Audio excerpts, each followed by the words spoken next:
Hello, everybody, and welcome back to the Mania 4-Key World Cup 2018. My name is Halogen, and I'm here with Australian's Potassium F. How are you doing today? Hello, I'm doing really well. Well, I guess it's the very, very start of the day here in Australia, so just And working. good morning to you. Yeah, it's been okay so far for the half an hour, I guess. But it's about to be a bit better because USA versus Canada is going to be a little bit exciting. Absolutely. As you guys can see here on the Saturday overview, and we're actually going to be going into Sunday on UTC, so this doesn't show everything, but we are actually starting off with USA versus Canada, two of our remaining six top seeds, I believe, who have yet to play. And immediately after that, we are going to have quite possibly the most hyped match of the weekend, and that's going to be between Japan and Brazil. Oh my. Oh, that is a huge match. We talked about this for ages yesterday, but that is a big matchup. Like, you would expect that a lot later on in the bracket. We also have Interlizer versus Locust, which is a great storyline there. But for now, United States versus Canada. These are actually first two top seeds that we're seeing. And none of the matches yesterday had any top seeds at all. It was all high and low. So it's going to be interesting. United States definitely looking really strong out of groups. But Canada, they're a bit shaky. Losing to France, I guess, is forgivable given how France were playing, but against the United States, you can't really afford those kind of drops. No, definitely not. And, there's going to be an interesting situation here because, in my opinion, and this is not from taking too much into the performances I've seen, but United States and Canada are fairly tight when it comes to skill sets. They're very good at the same things, which does not bode well for an underdog in this situation because what do you have as a point of attack, But we're going to see how this plays out as the tournament goes on. We're going to be getting to warm-ups hopefully pretty soon here. Yeah, they should have their warm-ups ready and getting into them really soon.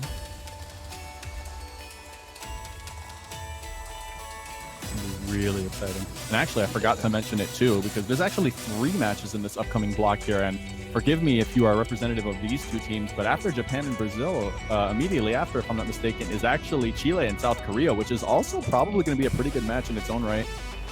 Yeah, so actually, all 6 teams from this block are top seeded, which is interesting. We got 6 top seeds all versing each other, which is cool. It just kind of shows you how crazy the group stage was.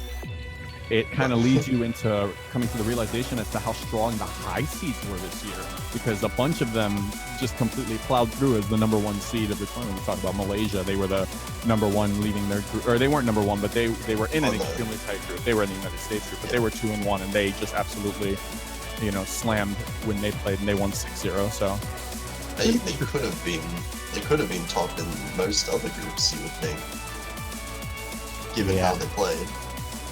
But we also had like France, China, Singapore all topping their groups as the high seed. And here they are back on the stream there. We are seeing the United States and Canada teams on screen finally here, and it looks like they're getting to their first warm-up, which is Mania World Cup edit of Hollow, and I have seen a screenshot and a score attached with it, and I'm terrified, so I hope it goes as well as I think. Okay, that sounds fun. I have no idea what this is.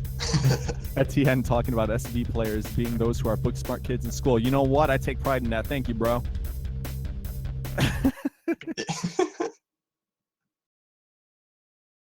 There is nothing wrong with being studious. Thank you very much.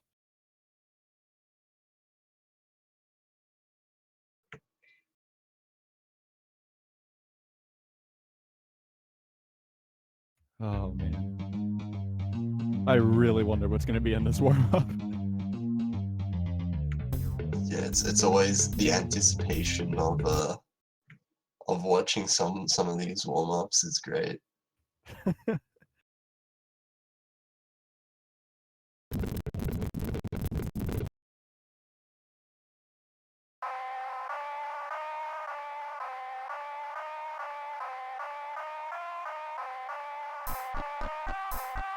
This looks eerily innocent. Okay. I'm just waiting for the Yeah. barrage to happen. We're starting out slow.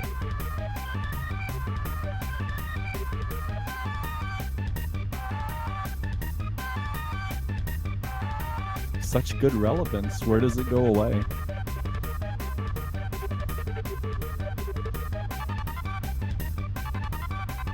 Oh, okay. Okay. There we go. This is actually still technically accurate to the Those, song, which is not cool. Yeah, those are really rough. How long was that? It was like 7-note jacks. I think they were, Seven yeah. note, like, on the second column or something. Yep. God. Oh boy, Okay. here we go. Okay, this is foreboding. It's gonna get interesting.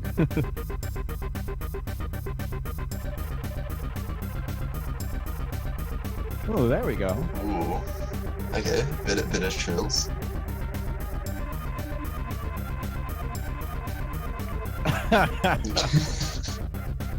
That's disgusting. I dig it. I don't. Oh, what's wrong? Mini Jack's not your cup of tea? Not like that. Not like... They're okay. Not like that. Don't do that. But that was good. They were alternating and everything.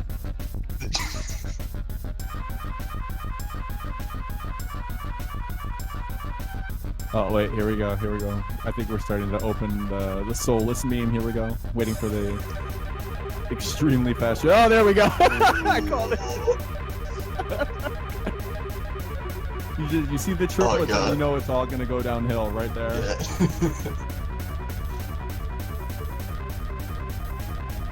Ooh, it's getting faster, I think. Oh, ew. God, no. Okay, I take it back. I'm sorry. Jacks were not good. Nope, we're okay now. I'm waiting for. See, those were 112 snap. I'm waiting for it to be 160. Oh, it would just keep going higher. Oh, Wee. fun. Piggy and Dot actually comboing through those trills. Oh my.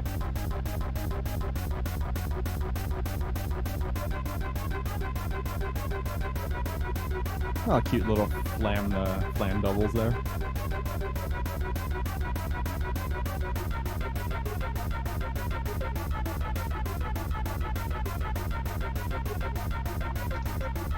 Yeah, this seems nice. Yeah, it's still fine. I'm just waiting for the next phrase where it all goes downhill again because you know it's gonna happen. Oh, we've still got like a quarter of the map left. It's gonna be after this phrase right here, right? It's gonna go all downhill at this point. Yeah, it has to be. This is still too innocent. Come on, where's the blast of garbage? The thing that makes it a dump. We need one more. Oh, it's just not happening, I guess. I don't know. There's still a fair bit left. I guess Stupid Man was sleeping for a moment there with the boring 1/2 snap.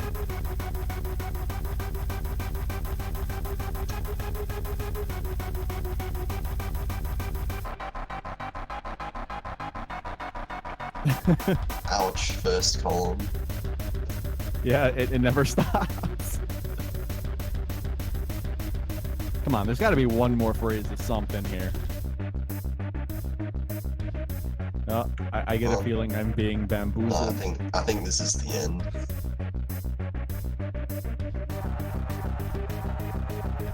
Okay, never mind. Hey, there it is. We're back to these. Wait, are those more? Is that 4? Those are 4. Those are 116. Okay. Oh my god. I called it. I was right. Oh, no, Etienne fails. Electro and Ela surviving. Everyone in Canada surviving. Etienne failing. Probably because he just did not want to deal with that. Yeah.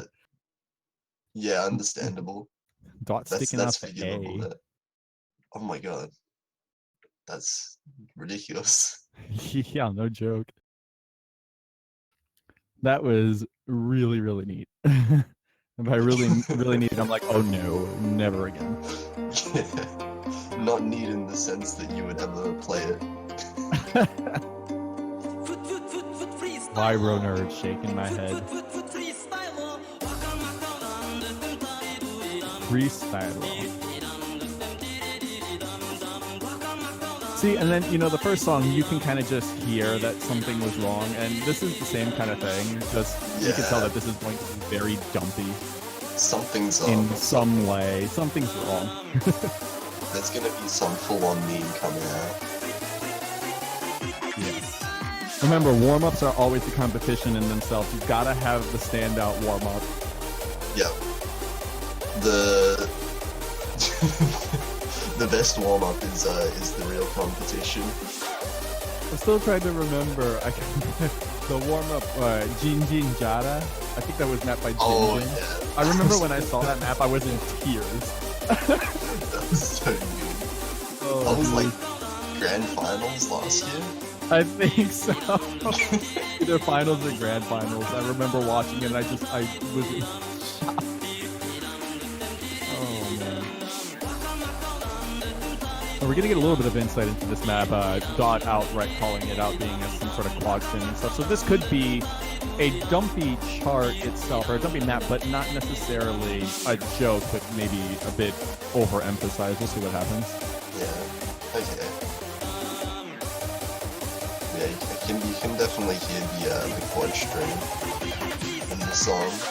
Yep, just slap a quad on every kick and then insert some 1/4 everywhere, and there's your quad stream warm up. I mean, it seems like what it could be.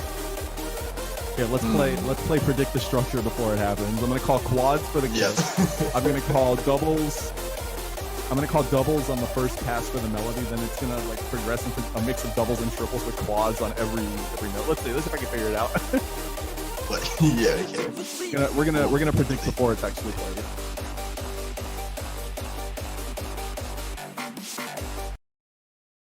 And I'm hoping at this point there we go. We get started very soon. What is that background? What? It's like a variant of American Idol, but in a different language. Yeah, what does that even say? I don't know. SU? Not a clue.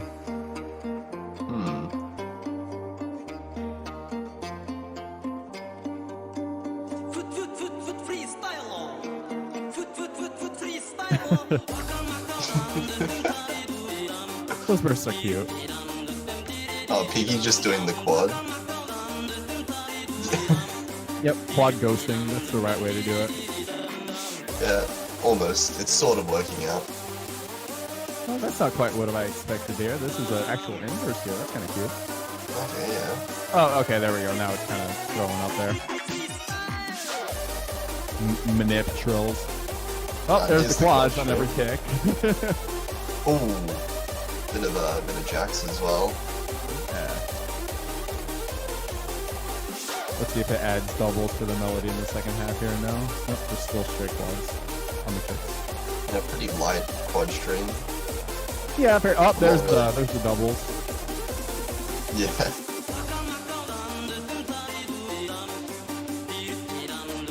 Map's fairly tame overall. It's having a slight edge on this warm up. Actually, 3 players with 99% there, and Dot with a 99.87. He's just crushing it.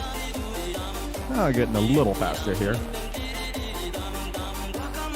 Also, a name that you haven't seen too much on the United States team here, Neuro, absolutely crushing this. Neuro's definitely somebody who's going to be showing themselves a lot more as the tournament goes on in terms of physical capability. He's basically going to be the shadow of this year. I already forgot his other name. Oh my goodness. Therian, there we go.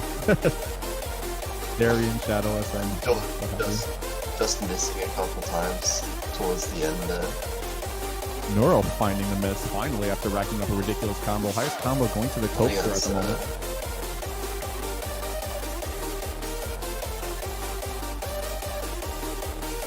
Everyone actually with really good accuracy. Yeah, only 2 players under 99% out of the 6 here, which is pretty impressive given how tough that warm-up was. And I believe that word in the back says superstar, by the way. Wow, 1-200. 1-200 by Dot, 2 100 and 2 misses, and that ratio is absolutely insane. Best score goes to Dot by quite a lot there. And Neuro rolling a 79 for the United States. And a Dot with 20 for 1. Canada. So Canada will be choosing the first ban. United States will get the first pick. Shoutouts to Tristan79, according to Stupid Man. And shoutouts to his girlfriend, Piggy. But anyway, I'm really curious here. I feel like Canada's probably going to want to boot out an SV pick here. I get a feeling they don't want to play that kind of stuff. Yeah, United States is exceptionally strong in SV, but then again, they're strong in like pretty much everything. But yeah, that's definitely one of the points that probably United States has the bigger edge in. Definitely. But then it wouldn't really be that strange for Canada to ban, like a lot of different things if they weren't like that comfortable on just like the individual players or anything like that.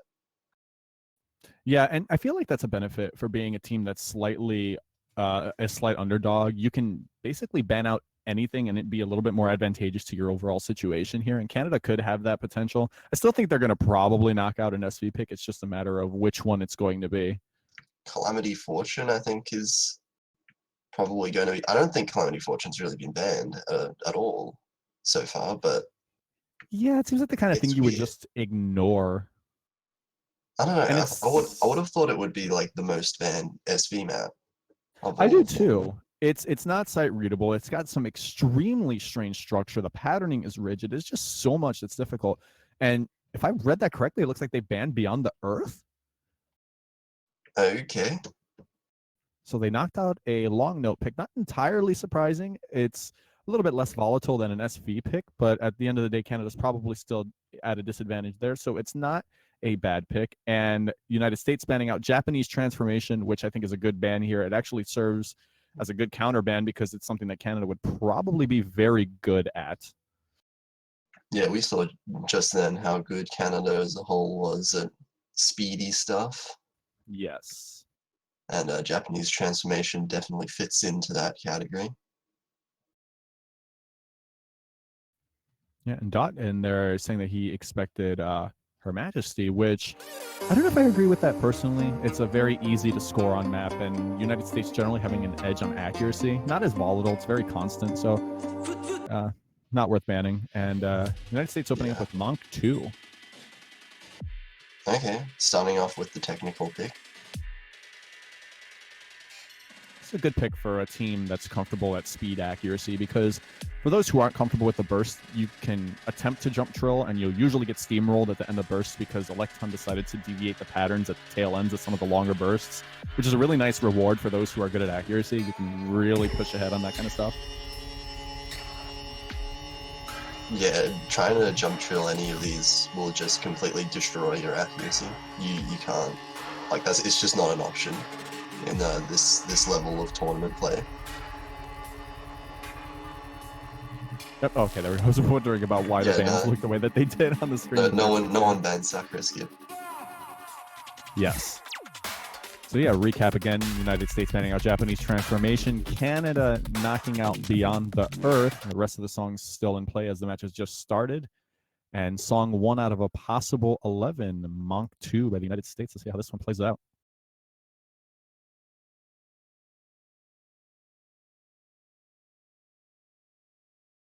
So we're going to have all the same players that were in the warm-up, I think.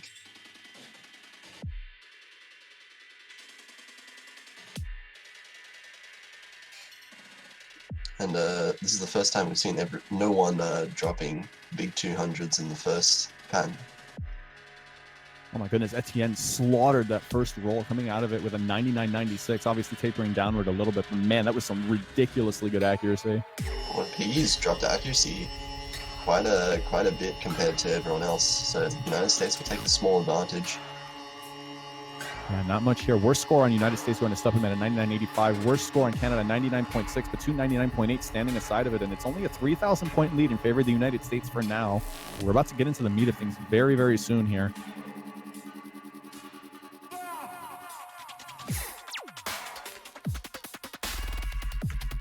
Yeah, once we get all the bursts in here with the mini jacks. These bursts keep you on your toes a little bit because their endings aren't quite as smooth of an ending. Now we have a miss as a toaster, and it's going to make the scores start to flicker there. But Kiora trades the miss back, and the United States will hold their lead as a result of their trade. It's really easy to miss on this map. So that kind of makes it dangerous, and Superman finding his own miss. We're going to see Canada take a slight advantage, but Piggy finds his drop. And the United States will maintain the accuracy lead. Etienne doing very good work there, keeping that combo intact. He's fighting against Dot there, who's sitting at basically the same accuracy as him. It's going down by the other two players here. 99.76 and 99.79 down to Kiora, who misses again. Both sitting around 99.5, and the United States are slowly trying to run away with this. Yeah, United States are definitely bringing up a really good lead for themselves here, and there's not a whole lot of the map left. Yeah, not too much to go here. There's a couple more bursts. They're not too difficult compared to some of the earlier stuff here, so it's just a matter of keeping consistent through the rest of the song. United States should get this first point here.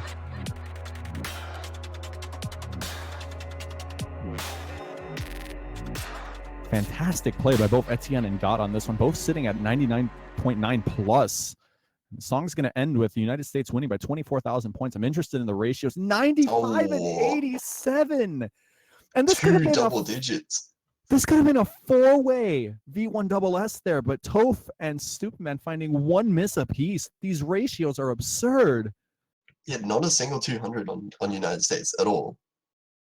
And, geez, getting accuracy on Monk 2 is, like, not even... Like, that's not easy. See, and this is such an unfortunate situation here, because with scores like that, Canada can beat a lot of teams on this song. A lot of teams. But unfortunately, because of how the bracket ended up structuring, there's a lot of top seed showdowns here where, had the bracket been distributed differently based off of different group stage results, we could see completely different results here.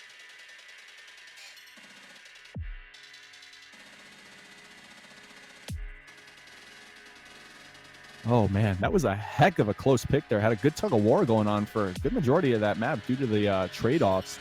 I hope we see more like that. It's got to make the players a little bit nervous to have those kinds of consistency drops there. Yeah, we'll have to see what Canada decides to pick. And they'll go for Cynthia. Have the jump stream, just kind of more accuracy-based map. Yep, it's all about stability here. I'm not sure if the United States is going to make any sort of switch here. If a switch were to happen, I don't know. I don't think a switch is going to happen here between the Toaster, Etienne, and Eli, Stupidman there. I feel like that's the optimal three here. It's just got to hold constant. Dot is going to slaughter this. We already know this. Dot and Etienne should absolutely massacre this map. No issues. And I feel like Toaster really should slam this too, as long as he doesn't get any misses. His accuracy is going to be fantastic on this. Again, it's going to all come down to just, keeping steady the whole way through here. Yeah, we saw how good everyone's accuracy was on Monk 2. It's going to be much higher on Cynthia, you would expect. Absolutely. These two teams are close enough to punish one another on a mistake and not leaving another opening. So if you make a mistake, you better hold on as long as you can, because the second one will be fatal. Even one can be fatal with two teams at this level. Yeah, missing is just, it will just have such a huge impact on the score, because it will be extremely close. And we get the music going to triple time here. The song's probably about to start as the map pool overview goes away. We are on song number 2 out of a possible 11, Cynthia, Canada's pick here. I'm definitely interested to see. I also realized a swap happened there. Barry 605 coming in, and that is going to help their consistency quite a bit here. The United States needs to be very careful and ensure that they get through this map without any mistakes.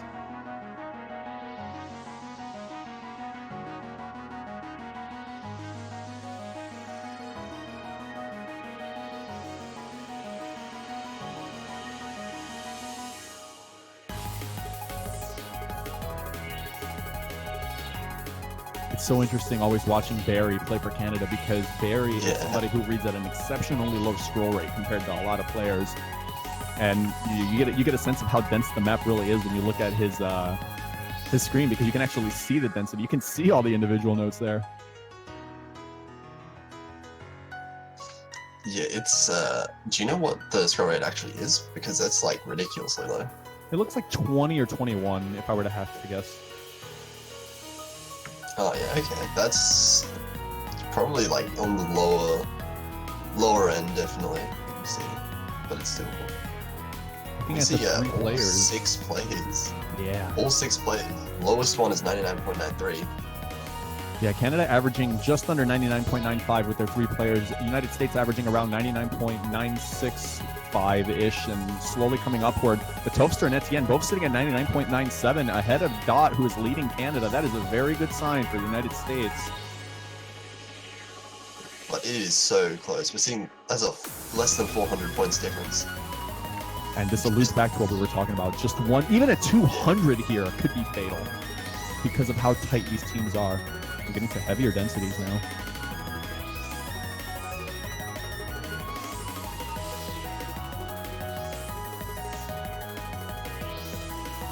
Yeah, just any sort of slip up will completely change the lead. Stupid Man's ratio having a little bit of trouble there, falling down to 99.91. And I hate to say trouble with 99.91 because this is an impressive performance from everybody here, but starting to slip and catch up to Canada's lower players here. But thankfully, he does have the United States' other 2 players keeping the entire team performance intact at the moment. But the lead is so tiny. With that pause, we actually get a glimpse of it being 175 points. That is extremely close.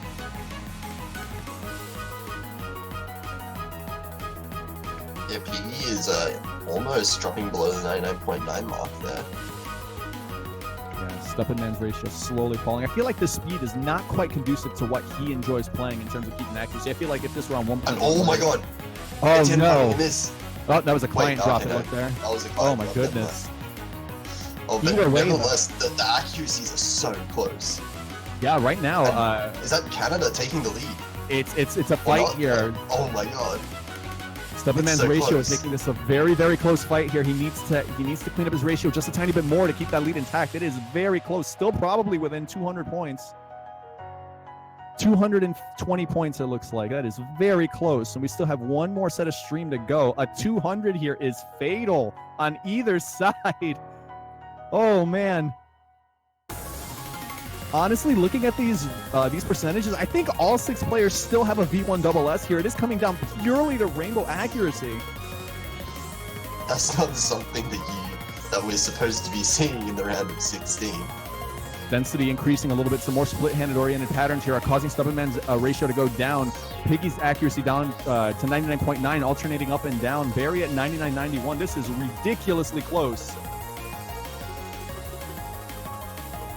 Any 200s here will be the death of the other team. What is going to happen? We've got just a little bit more stream to go. United States pulling ahead purely on ratio. But oh my god, that's an actual miss. That's an actual miss by Stupid Man. Is that an actual? Oh my god, 28 points! That's 28 points! Oh, 45 points! Canada wins by 45 points. 1 200 by Dot, 1 missed by Stupid Man, being the undoing of the United States, and it is now 1-1. Oh, that is absolutely disastrous. Oh man, that was a devastating miss from Stupid Man. At the very end of the map. Yeah, and the only consolation here, see, this is where tournament dynamics are so important. If this was the United States pick, that loss is downright devastating to morale. But because it was Canada's pick, it's not a break point. So everything can keep going as it's supposed to. Just got to shake it off and move on. But man, that one was close, right down to the wire. Oh my god. Ladies and gentlemen, this is what 2 top seeds going at it looks like on stuff like this. Woo-hoo! Yeah, United States have their opportunity now to try and take one back to recover their morale. Superman's definitely not feeling good about that. Yeah. You have to be kicking yourself. A little bit, only a little bit. Because again, if when it comes to tournament play, you always got to just think about your own picks. Because as long as you don't break, you're not losing momentum. That's all it is. So right now we have an even score 1-1 with the United States picking again. And I'm not sure where they're going to go with here. I have a feeling that because they're playing against Canada, I get a sense they're going to try to switch up the game and go to long notes, and there it is. Acid Burst. We're getting the more technical long note map. Yes, technical, very dense, actually. I feel like this is more challenging on the reading side. If you're able to read this, you can absolutely slam this. Etienne taking his lead and being replaced by United States all-rounder, another all-rounder. Good majority of the United States team is all-rounder, but Trouble coming in here, and I feel like that's a good swap. It looks like we're getting a swap for Canada as well. Yes, right before the map pool overview comes up, we see a swap for Kiora. And that's pretty expected. I feel like Kiora is probably that well-rounded player that they need. And yeah, as we go here, we are seeing all that's left here starting to dwindle a little bit. Interesting that we have all 3 SV maps still up. Yeah, I feel like those are going to be the aces in the hole, probably for the United States team. I don't know if they're going to budge unless they absolutely need to.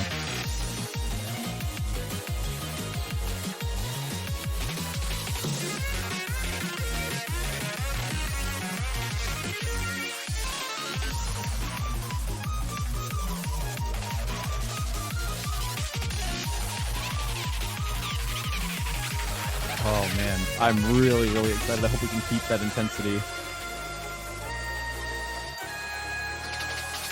Yeah, we'll have to see. Acid Burst is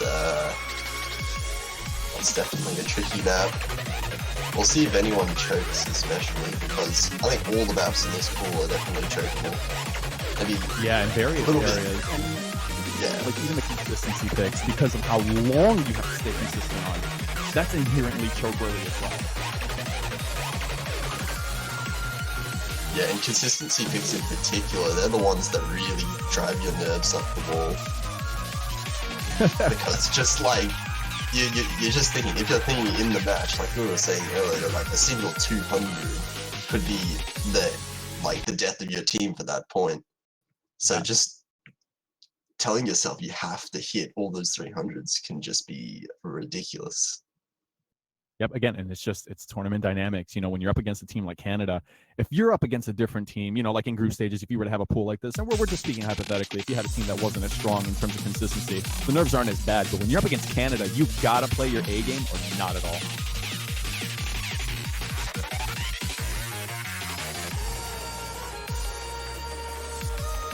Solid opening by both teams. For United States taking a little bit of a lead on accuracy.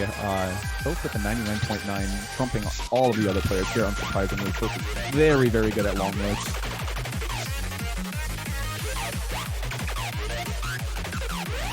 Yeah, we have some strong accuracies off the gate by a lot of people. Kiora's just kind of going, and he finds a miss, actually. Yeah, Kiora's starting with good accuracy, but unfortunately taking the combo drop, and Kiora actually missing again. And that's definitely not going to be good. United States in a 3rd time, actually. Yeah, I think Kiora's having a little bit of trouble getting the bearings in. That is not a good time for a pick like this, because there's not too much time for you to really regain your focus. It's just long notes with disjointed releases all the way through. There's not much time to really breathe. And it's already half the map in, so United States a little bit easier. Cool. Yeah, there is the most difficult section coming up in the second hand chorus, so we'll have to see then if United States make any mistakes there. They're going to need to if Canada wants to take any sort of chance at a point here. They're ahead by almost 50,000 points here. Folks are holding at 99.83, nailing these releases with exceptional accuracy. Stufferman in trouble, sitting close to 99.6, but finding a drop. Stufferman, that's not good. But it is traded with Kiora, who dropped a little bit before, which is going to kind of even things out. And Kiora missing again, really struggling on this map.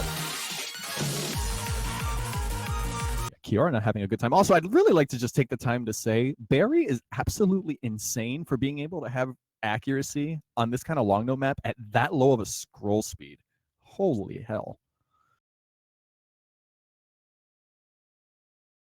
Nonetheless, though, Toasts are taking away 160 regular 300s, best ratio in the room by a mile. That's not a ratio that you normally see on LN maps at all.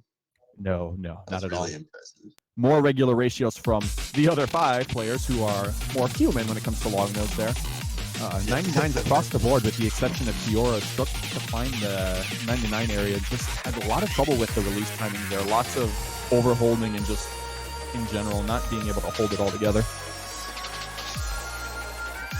and this kind of opens up the United States for potential future picks in all the other long maps. I think there's 2 others. Yeah, and I get a feeling, I get a sense that at least one of those remaining LM picks is going to get chosen again.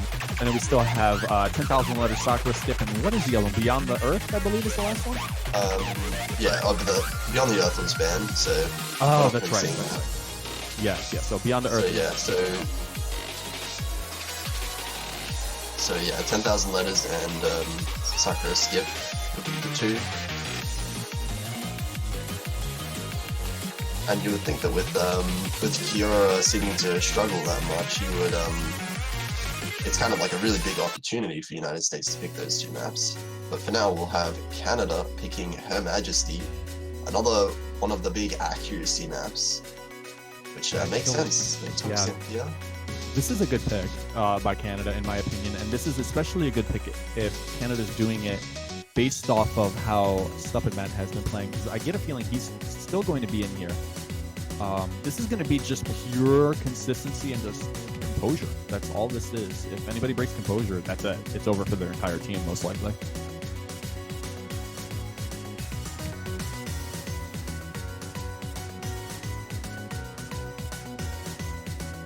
And we did see Dort say earlier that he was surprised the United States didn't ban this, so Canada seeming really confident on it, and rightfully so. You would think they have excellent accuracy players on their team. Yeah, no, this is them saying what they did. I feel like, you know, it kind of displays their confidence. I don't feel like United States would ever ban this, to be honest, unless they wanted to go for... I don't think it's worth banning. There's a very low level of volatility in this map. It's very constant, but it's not the same kind of constant as something like Cynthia. You know, Cynthia's a very high pace. This is just pure accuracy and jack. So I don't know.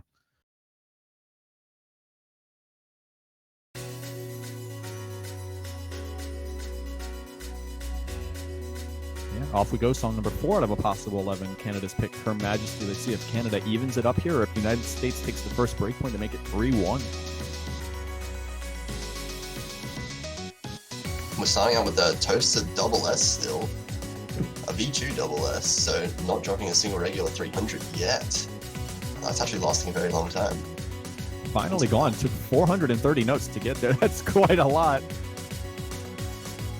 Yeah, Toaster and Door looking with exceptionally high accuracies there. Kiora and P lagging a little bit behind the rest of the players. Yep. Stubbornman and Etienne sitting at 99.96. In general, the United States team is averaging around 99.975. Oh, and Kiora finding a drop. And that's going to be huge, given how consistent all of the other players are. Yeah, with how strong the United States ratio is, I think even with a miss, it's not going to give Canada the lead back. They're going to need to step up their ratio just a little bit more.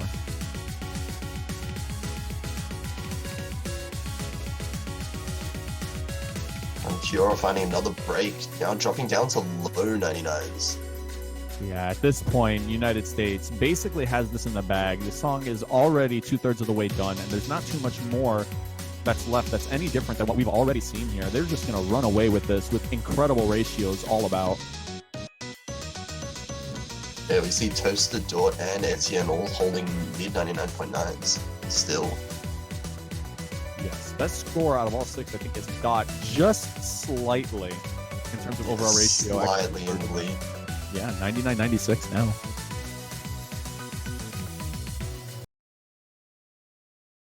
And that's going to do it. An overall team score of 2.993 million. And those ratios, Dot with 49.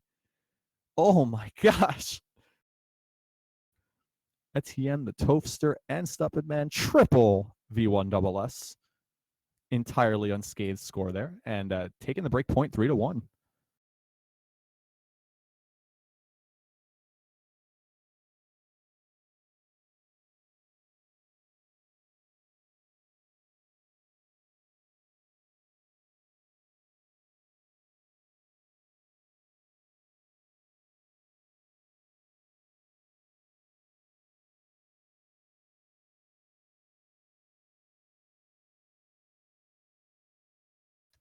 All right. So at 3-1 here, United States getting their next pick. I have a feeling they're going to probably react with another LM pick. They took Acid Burst pretty handily there. I don't know if they're going to pull out an SV pick. I feel like the SV picks here are so incredibly volatile, except for Red Lips. Red Lips is pretty simplistic overall, but I get a feeling that even that is more risk than they need, and it looks like, based off of what the map pool overview just showed, it looks like the United States might have just picked Sakura Skip. Yep, there it is, as we hear by the music. Not surprising again, see the United States, with their overall long note ability, can actually attack with long notes against Canada and be relatively successful.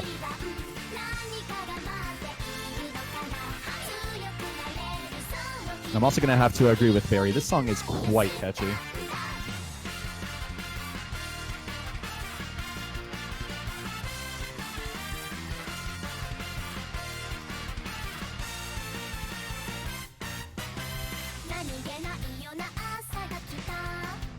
Just sitting here, I believe we're just waiting on the song to start here. Making a little sub, and it's not a sub. Kiora's back in. I think Kiora was the first time, so no real change.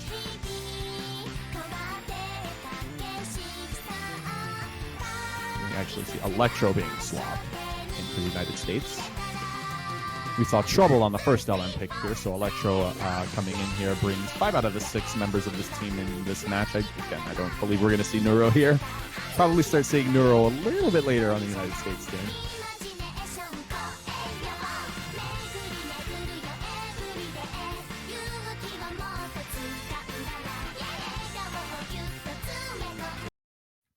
Oh, man.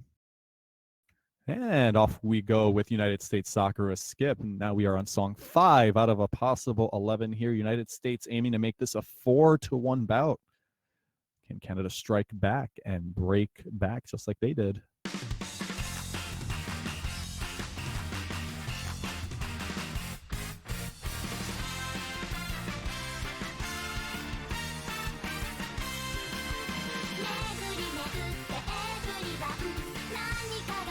There's many people who have already watched this map played in previous maps and probably in the previous matches rather, and in the map pool, you already know that a good majority of this here is purely just score bait. It's all trivial. The map really shows its colors in the last 20% or so, where everything just suddenly decides to fly off the handle here. So both teams are going to need to keep their accuracies intact here because it is very trivial up until the end.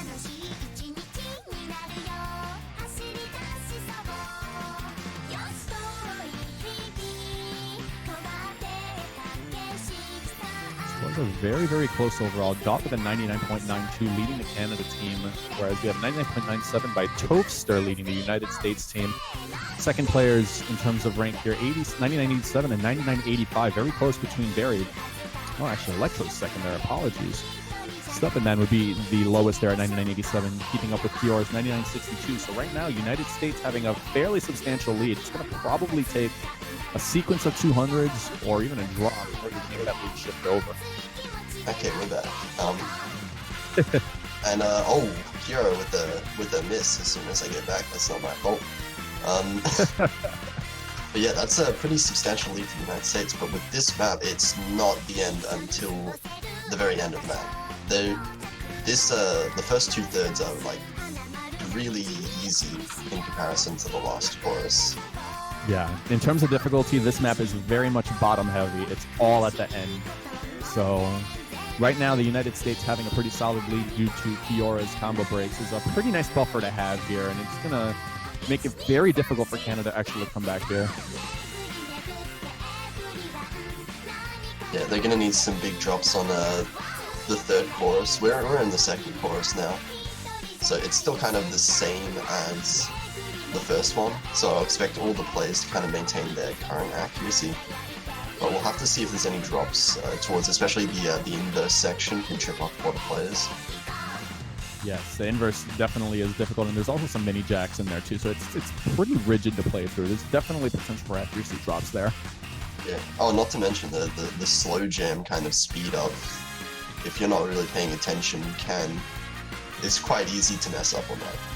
All 6 players getting nothing worse than a regular 300 on that first entering this guitar solo section, so no sudden drops there.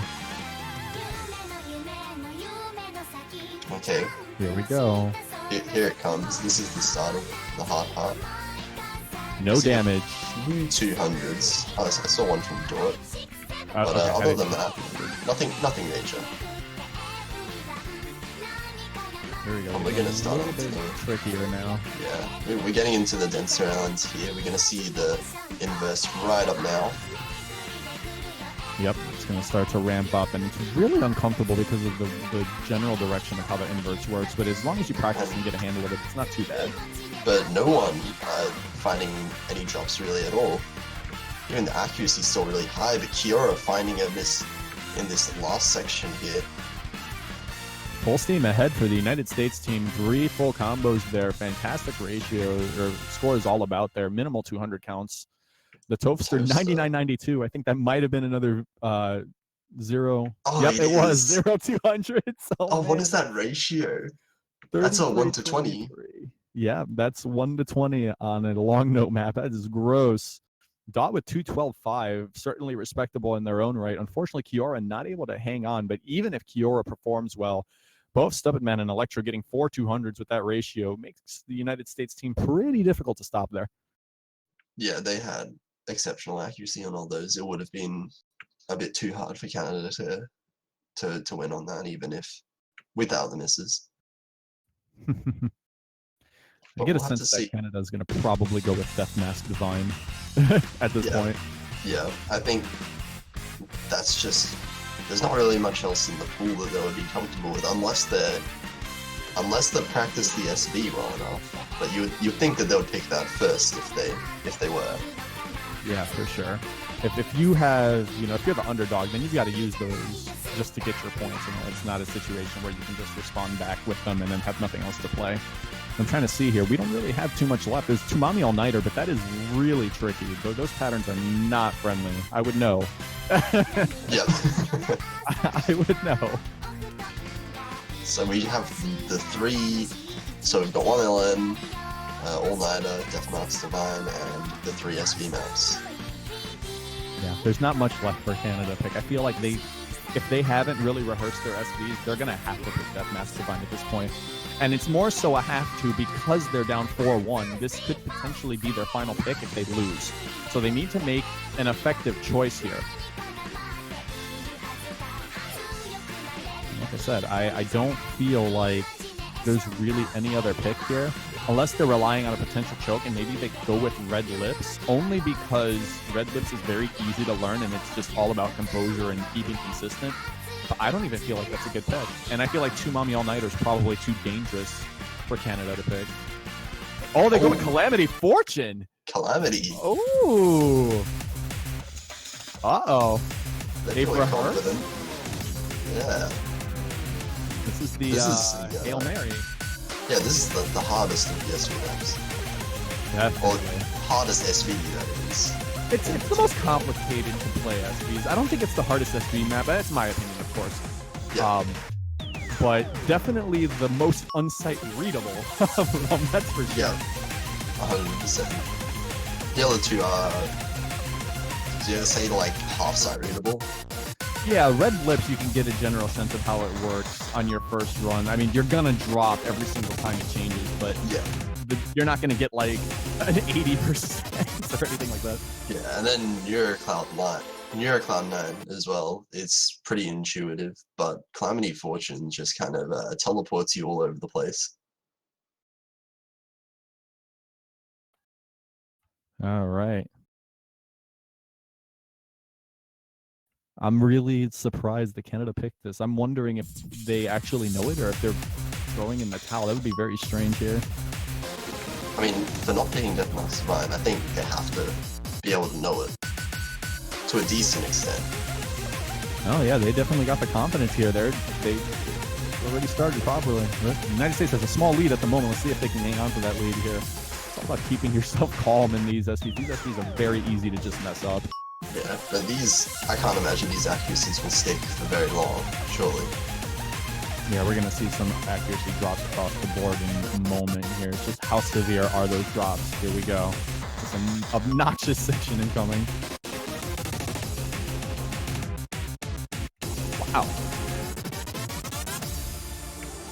Wow, all 6 players holding on with really strong accuracy. The lowest accuracy on the board is a 99.48. What? Yeah.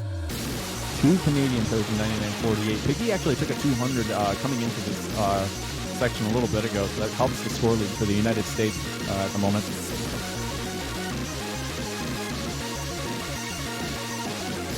Yeah, everybody doing really, really well.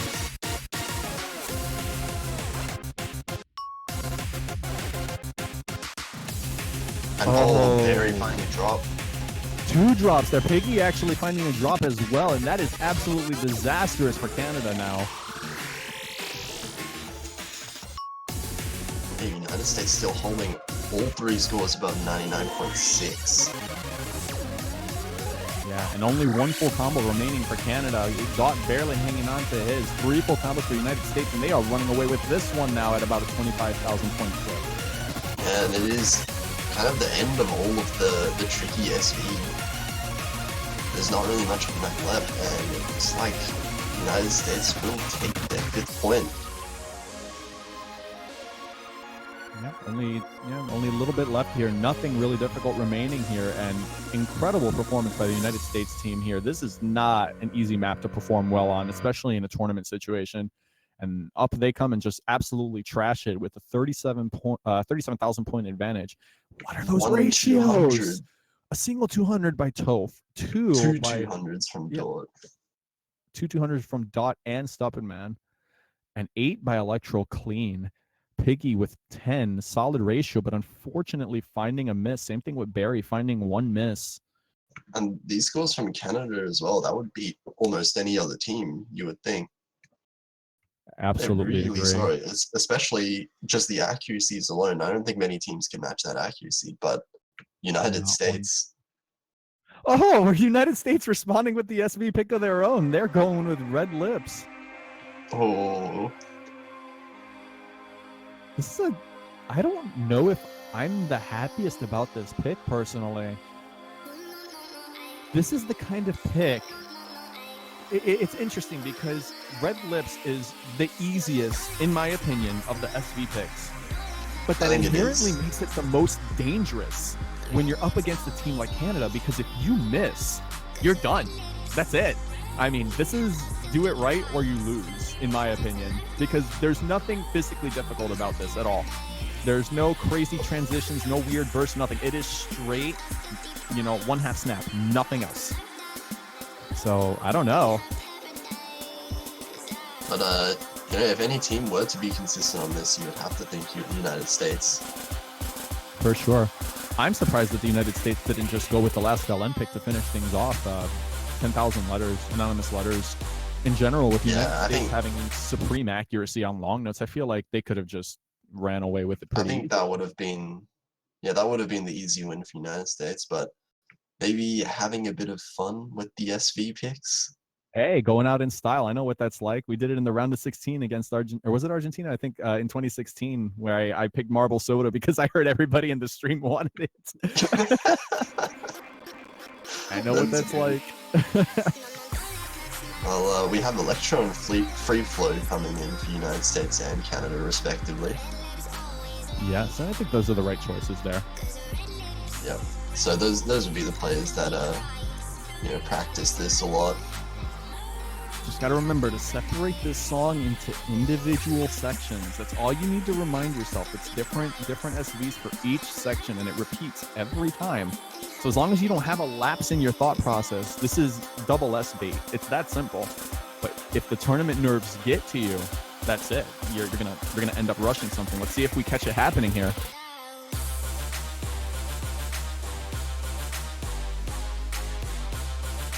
This song is absolutely nerve-wracking to play in a tournament setting. I would not be the happiest having to play this.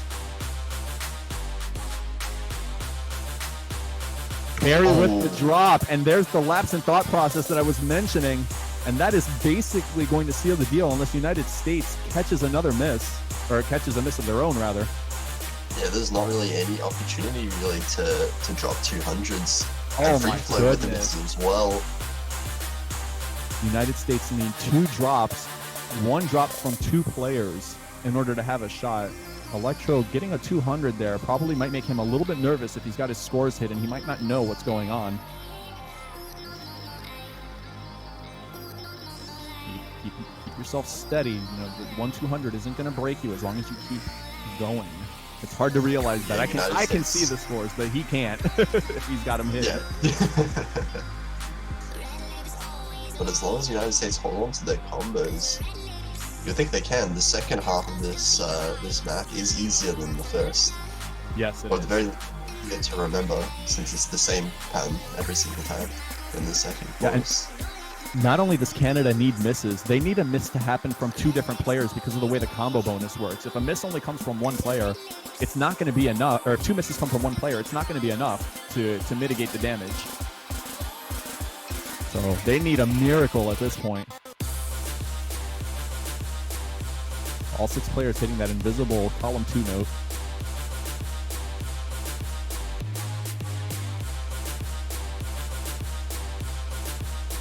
Everyone keeping pretty steady here. As you said, this is the easier of the sections, and I would have to agree. Down to the last part of the second drop here, and it's all but over for Canada unless misses happen right about now. There's not enough time really at this point.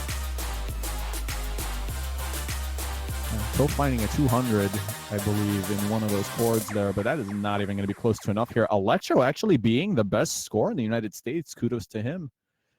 And Really strong. Oh, it is. It is actually. It was a 100. Oh, that's unfortunate. A 100 on one note that would have been. Yes. Great ratio is all about their dot with 106 ratio, and better than everybody else. And the United States team has won. United States team has won, brandishing the China flag. I guess this is their shout out to the United States. Oh my god. Oh, that's great. Congratulations to the United States of China. So the United States wins 6-1. Canada's not out of the tournament yet. They'll be knocked down into losers bracket where they can fight again for the title.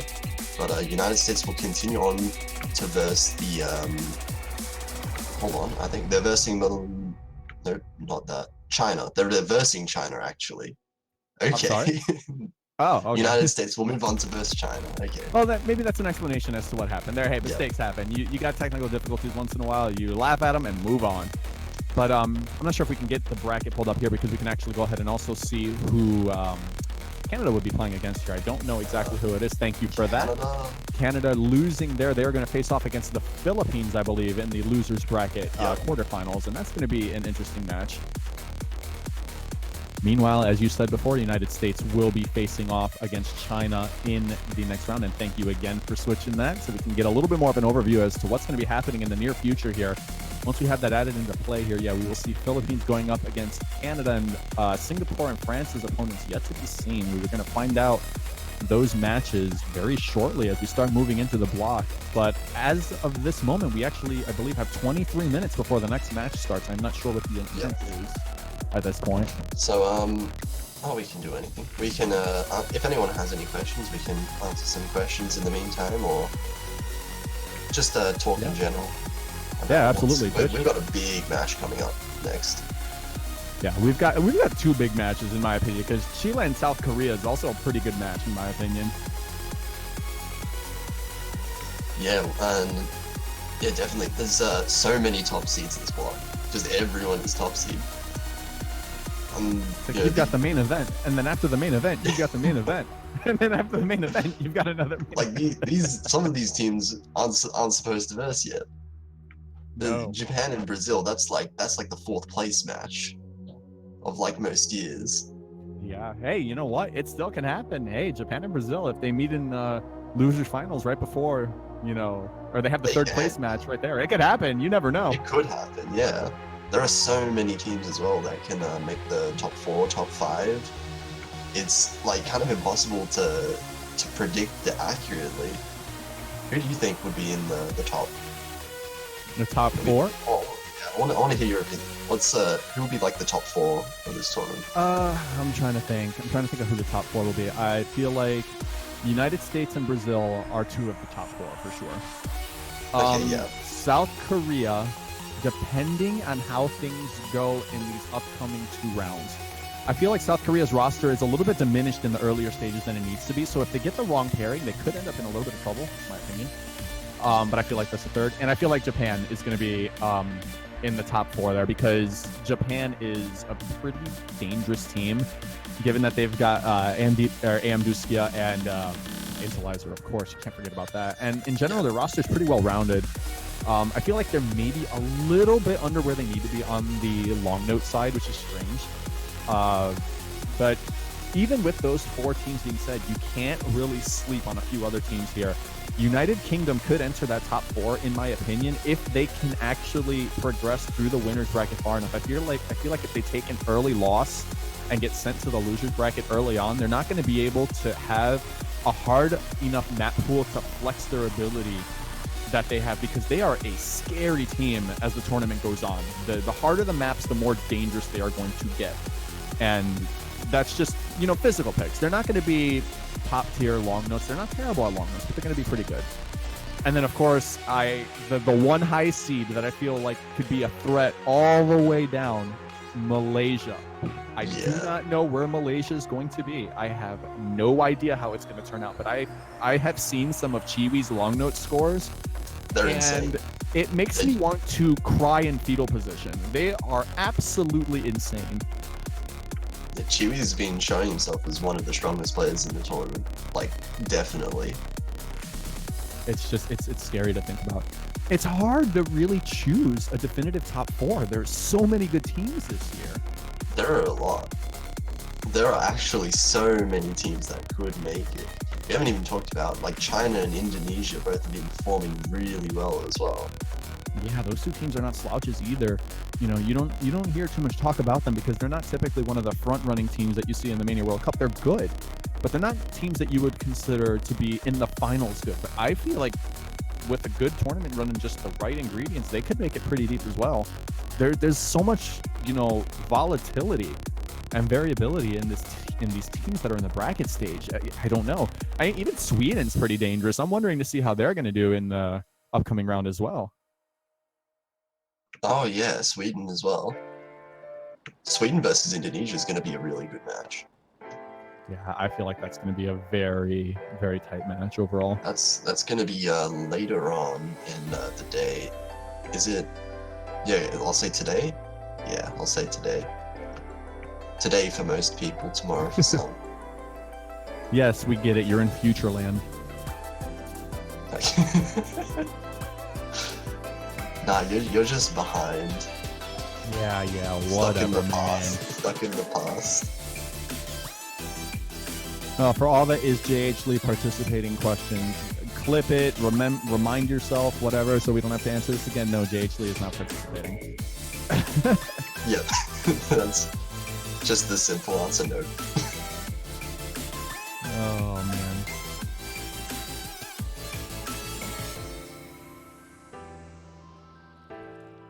Yeah, Twitch, if you guys have any more questions, I'm sorry, I went on such a tangent. I stopped looking at chat. You guys are important and awesome, but I just keep forgetting to look back because I get my own tangential points sometimes. I know somebody asked me if I was participating in the World Cup, and in the future, I honestly don't know. I'm probably going to say no, but hell, if I ever know. Sometimes I say no because I'm in such a bad place, then I sign up because what the hell, and then get to new heights like I did in 2016.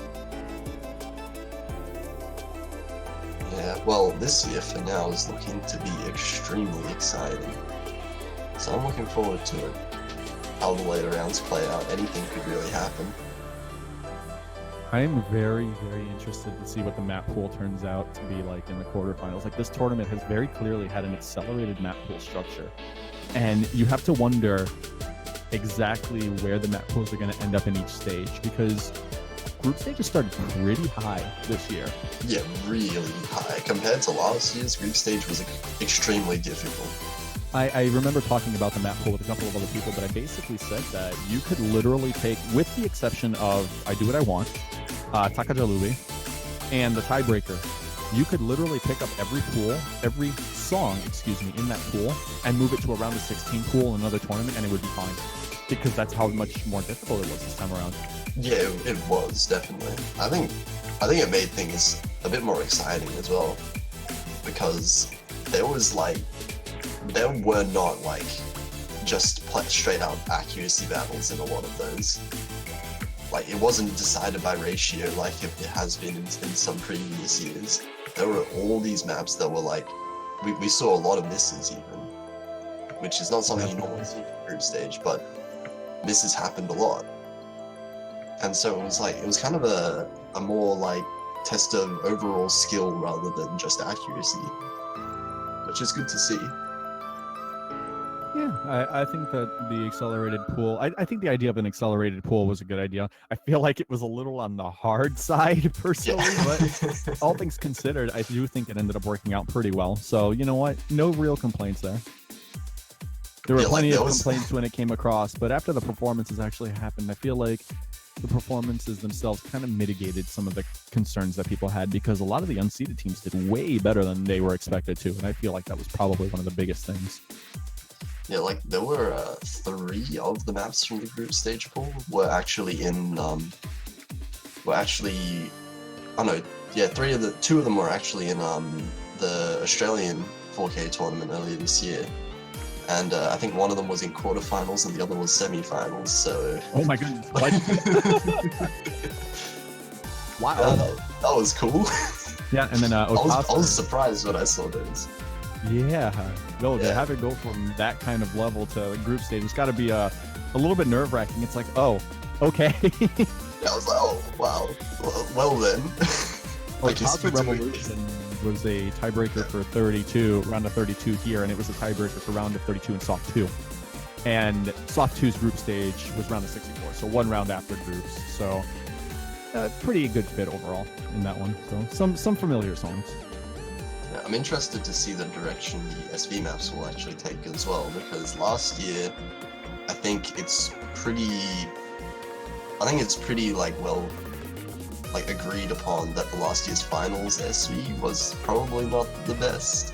Descent in particular. Hey, Descent was amazing, and everybody's a bunch of haters. I'm just kidding. Descent was ridiculously rough. I think it was it was definitely a bit too hard. Shout out to me learning it in 2 hours to get a replay for it. I made sure I did an S before I sent the replay. CL was watching me the whole time. Oh man. Yeah, we'll see if the SV ends up getting to the same level, or kind of what direction it will take towards finals. Only time will tell.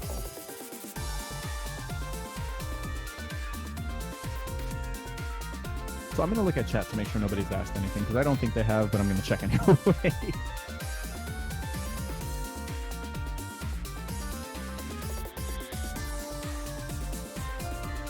Will Parallax 2 ever be used as a stem in that?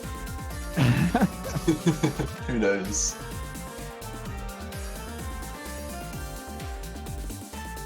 I'm up for a bit of a long pull.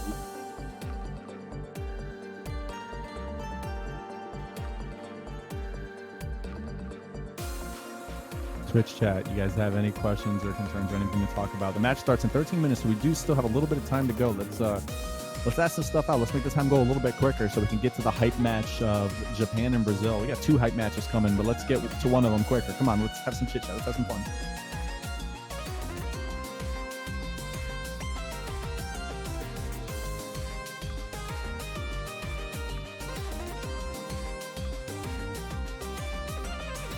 Yes, there's more matches, ETH fan. We got 2 matches coming up in this block here. Both scheduled to have 1.5 hour blocks. So over the next 3 hours, potentially, we will have some Mania key smash in here. So sit down, enjoy the ride. So it didn't show earlier because technically United States versus Canada was on Saturday, and now we've just switched over to the Sunday matches. So yes. although they're technically on different days, they are right after each other. So we're gonna have Japan versus Brazil and Chile versus Korea in this stream. Be a lot of good stuff incoming. Do you think the introduction of a Force DT map pick would be healthy in tournament conditions? I would say probably not.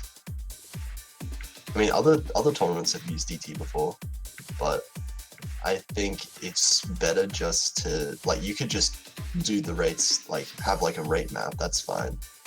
But like DT kind of messes accuracy a little bit. And I think you could probably just use other maps that test speed like in a better way than just speeding up an existing map. So my thoughts on it, I personally have, when you look at other game modes, you look at standard, you look at catch, you look at Tycho, and they've got various pools for different mods. Now, obviously, we don't want to get back into the whole free mod craziness that happened in 2016 because I feel like that was a mistake to a degree. However, I do like the idea of double time picks, and here's why. If you structure the double time picks in a way that is proper, you need to think about how double time works with songs. Mappers create maps to be played on normal rates. So playing them on double time should be inherently problematic if you struggle on speed and control. So I feel like if you pick songs that are doable but extremely difficult to combo through, and within reason, of course, you got, that's the water to figure out what the difficulty level is. I feel like DT is a good way to actually have speed players who have control, who know how to actually really use brute force on your team. I feel like that's a good thing to have in a tournament. I also feel like Hard Rock should have its own bracket. I've always been a proponent of that because extreme accuracy, there's certain ways that you could do pools that are really testy in terms of, overall ratio, really crazy snaps, things like that. I feel like the installation of Hard Rock would have been nice for 2016 if it was just Hard Rock and not a full free mod pool. Yeah, Hard Rock is definitely something to think about. It's interesting. It's interesting. And then somebody asked they asked me, but I'll ask both of us since we're both here. Overall impressions on the difficulty gap for round of 16. I feel like this is a question that's actually more suitable for you to answer because you're actually playing in the tournament. Oh yeah, okay. Difficulty gap between group stage and round of 16. I think it's really smooth actually. It's not a huge step up. Like some previous years, like you would have a big, huge difficulty increase. Like last year, I remember the group stage was pretty easy compared to the round of 16, so that was a huge kind of jump up. This year it's been pretty nice. Like it's definitely there's definitely harder maps in it. Like there's no question about that, but they're not absolutely huge amount harder. Like I would say, especially in the LN kind of maps, I don't think 10,000 letters is a big step up from say Saigo or something like that, but it's definitely a bit harder. And I think that's good. We're getting more of a smooth transition between rounds. Yeah, I definitely agree. In the meantime, though, we actually have another commentator who's joining us at the moment, and that is going to be somebody who you just saw playing for the United States team. We have Stupid Man. Hello, hello. Stupid. All right, well that works. Hi. Stupid Man. I'm in agree. Stupid Man. Yeah, it was really such an honor choking Cynthia for the Chinese. Good job, man. You did great. Yeah. You did great choking there. A great choke. 45 points. 45 points. I don't think I represented China very well there, but I did my best. You've disgraced China. It's really ironic because we're playing against them next week, so we'll see how that goes. You have to redeem China when you play against China. Yeah, I'm just wondering what'll happen, if China beats us and then it says China wins, but it's a U.S. flag instead. Oh my god. Oh, now we have to do that. Yeah. Now you have to lose. We have to lose. You've thought up the script already. I think I'll just naturally lose too because I choked on I choked the first 3 points there. I missed Monk 2, I missed Cynthia, I missed on what was the other one? Something. I literally already forgot. That match has just left my memory because it's too. I just raised China too much. Just trying to block out the chokes. You just take one match and you take it as it comes, and then you move on. I feel like that's a good mentality, honestly. Yeah, just take it one match at a time.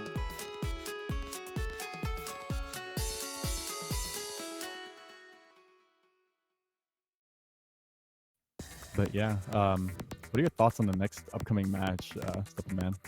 I'm just gonna call you Ela. It's easier. Yeah, Ela is much easier. I can attest to that. It's so much easier. Yeah.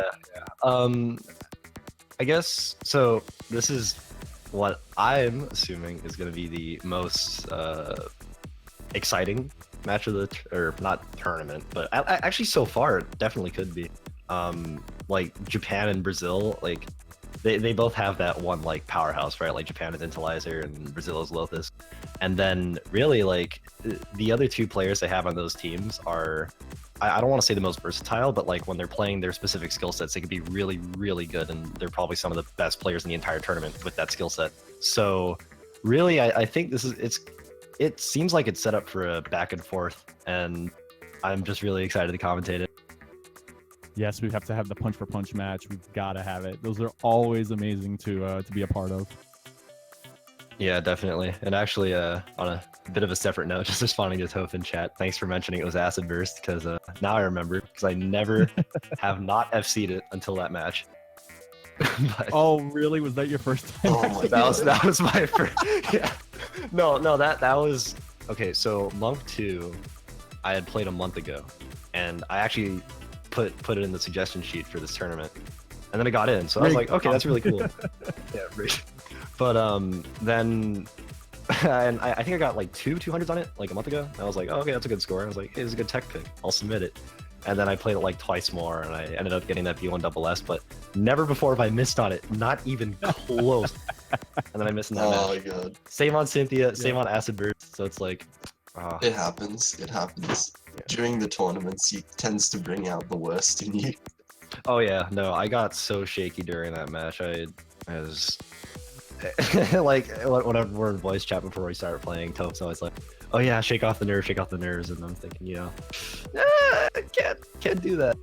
But oh well, no big deal. We got the win. I think that's what matters ultimately. That's right. You just take it and move on, and that's a good way to do it too. 6-1, very handy victory. Wasn't without some close moments, but overall pretty effectively handled. So, you know, no concerns. You just move on. Yeah, definitely.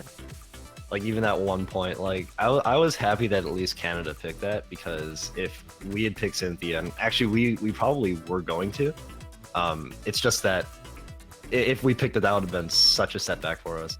So like just losing on your own pick, like that's kind of that's what really needs to be paid attention to during a lot of these matches, because like I think what should be expected for most teams anyways is that you win on your own picks, you lose the picks that teams pick against you, and that's just kind of standard. But once you get that break point, you have the advantage, and essentially, I mean, you can lead the entire game up to a win. So I'm just very happy Cynthia wasn't a break point.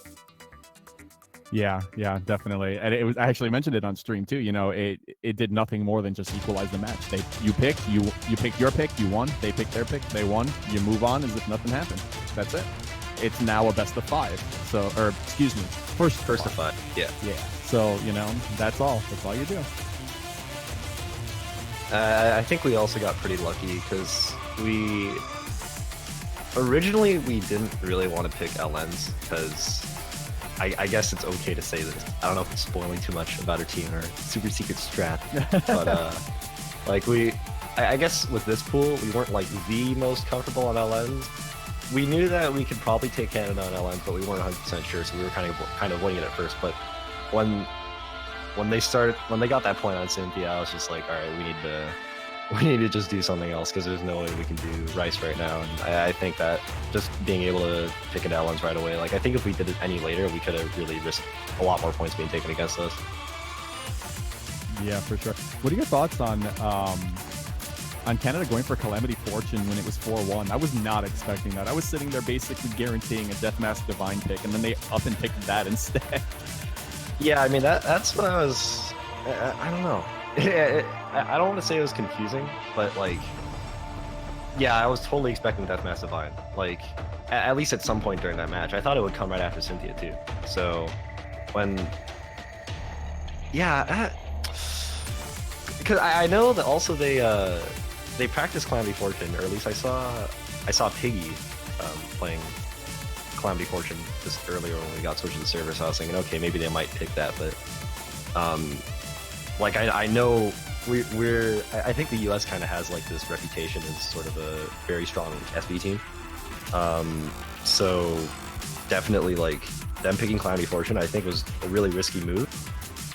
But also I think it's worth noting that Calamity Fortune was one of the more like riskier LN picks, just because it's, I mean, I don't want to say the chart's bad, but it's very rough. Let's just put it that way. You know, I had some negative thoughts about the map when I first saw it, but then I actually kind of looked at it, and it's like there's so much intent by what the beat mapper was doing. There's proper pitch relevance, there's some structure there, and it's just like, man, you did all those things, but why did you do it that way? It's so hard to play. They're so, like, the SVs are really, I don't know what the right word for it is, but they're, normally I'd say, like, direct, maybe, but just, they're, counterintuitive. They just come so suddenly. Yeah. Like, it's hard to get used to unless you really know the song. Lucky for me, that song's been a part of my life for probably 3 years now, so I'm pretty familiar with it.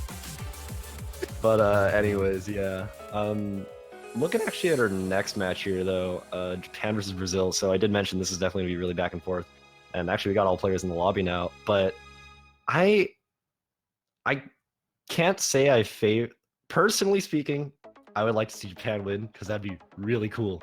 But Brazil actually doesn't have Silly Fangirl playing today. So that actually could also be noteworthy, because I think, if I recall correctly, when Brazil, they lost against Singapore, yes, in group stage? They did. Yeah. Originally, Silly Fangirl, or Nate, which is probably what I'm going to call him for the rest of the stream, was going to play the match, and then the morning of, he said, all right, you guys got this, don't worry. And he didn't play a single chart, and just watched his team lose. Intelizer, please. Oh, yeah. No, I gotta say, as a flashlight player, or at least knowing player anyways, I think he can handle that. Yeah, definitely. And you know, this is actually, for those who are interested in getting decent accuracy, at least in my opinion, this worked for me. Being able to read really low scroll rates actually allows you to be more, you know, of an oral player, which is really good. You kind of get to use your ears a little bit more. But, you know, that's my opinion. You don't have as much focus on the receptors, so. Yeah, it does look like we're getting a little reset here, because Misa did disconnect. Oh, okay, I guess it looks like he was on the... Oh, no, I guess when he reconnected, he was on the wrong team. But, yeah, no, I mean, it's nice to at least, like, especially if you have, like, a really low scroll speed, but it sort of helped. I didn't actually like lower my scroll speed that low or anything, but I've had times where I've sort of not really gone with visual timing and just gotten the offset right, and gotten effect volume right, and all the hit sounds right and everything, and I was able to actually improve my timing. I don't want to say significantly, but quite a bit anyway. Yeah, you saw a tangible increase, and that's important. Yep, definitely. But speaking of timing, I mean, I did mention Intelizer and Lothus being good at timing, and good is an understatement. But for sure, like Brazil, I know Andre can have good ratio. I know Amduskia, AMD. I keep reading it as Amduskia, but Easy Shoegazer gets mad at me whenever I say, or gets mad at anyone who says Amduskia. So I'm gonna say AMD. Let's try it out. Or Father, which is what I'm actually used to. But yes, that's the more familiar name. But of course, you know, not everybody knows that naturally. Yeah. Looks like Intel's still doing the thing. So yeah, fantastic accuracy. You're actually doing as good as Misa at normal rate, which is kind of ridiculous when you think about it. Yeah. That's actually crazy. I mean, wow. Okay, 99.92 compared to. I mean, yeah, he's actually above AMD right now. So, yeah, that's pretty surprising, especially given that scroll speed. Act check on Lothus, 99.99. Oh boy, we're gonna have two machines showcasing their ability very soon when this match starts, and I cannot wait to see the ridiculous ratios coming from these players. Oh yeah, no, definitely. I want to see Her Majesty get played, and I want to see what'll happen. We're gonna see. Oh, nice. We got rated. This and Intellizer, and oh my god. Okay. I remember in Soft 2, I think it was Commando Black, it was Coinage, and you played on Scroll Speed 1, and in the middle the notes are white. I think on that skin the notes are white, and on the sides the notes were green, so we called it the Nigerian flag. Oh no. It's like you're reading inverse to read what's even there. It's like you have to process what you see and read it in verse. It's terrible. Yeah, I think Intel Skin actually allows for you to see those tiny gaps between the notes, so you at least know like when you're supposed to hit or the proper timing. But I think on any other skin that would just be impossible to read. Yeah, no doubt. A little bit of desync on the tournament client here, but song's basically over here, and yeah, ridiculous scores from Brazil. Team average had to be extreme. Oh, what? What? Lothus, 18? What? What? What? Lothus, what? Silly Fangirl with 55 and Andre 88. Those are both incredible scores, but then you look at Lothus and it's just like, what do you even say to that? I don't even, I can't even surmise a legitimate response. That's just dumb. Yeah. That's 80 to 1 ish. Yeah. Maybe more. 85 to 1, something like that. Oh man. Well, I think that should set a precedent for the kind of scores he's going to be setting this match. Let's just put it that way.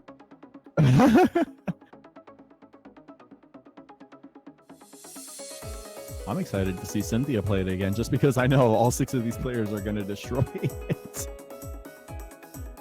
Yeah. And Nate being completely unaware, and yeah.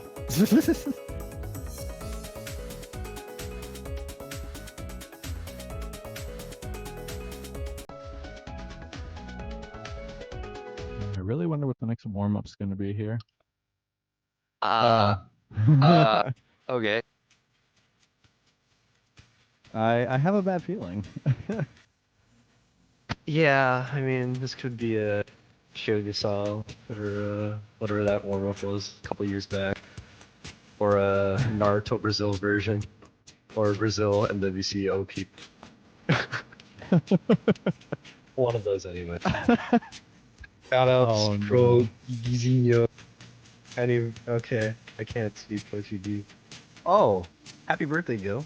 That's alright. I know what that means. Happy birthday, Gil. Yeah. Oh, God. I'm not reading that one. Nope. Need a censor beat for that one.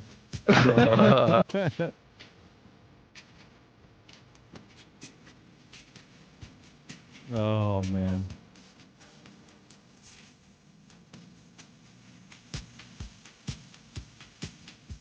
Oh, jeez.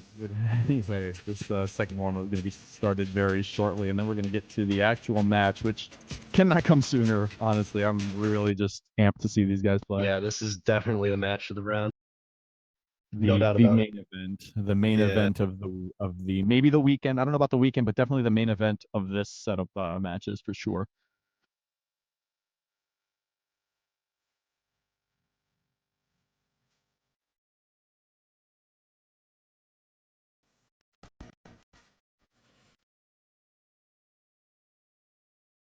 Alright, let's see how this plays. Well, he's pretty normal. Yeah, nothing too crazy yet. Yet. I know better than to trust the Brazilian dumb file.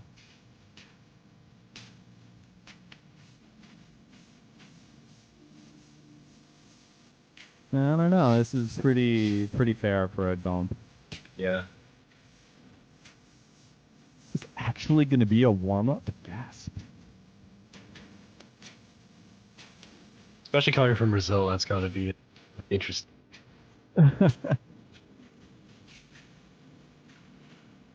Oh, okay. Gil charted this so it's not like 18 stars. So I think it's actually a normal turret.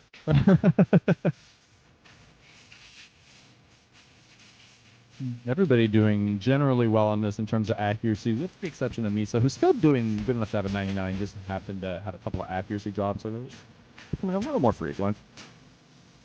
I think Japan's just not beating Brazil right now because the song is so sad. This is just a reaction to how sad of a song it is.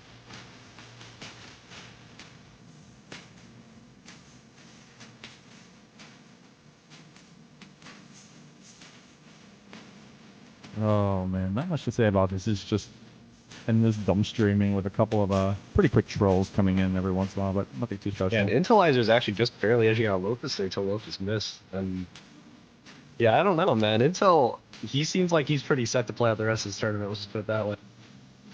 Yeah, definitely locked in.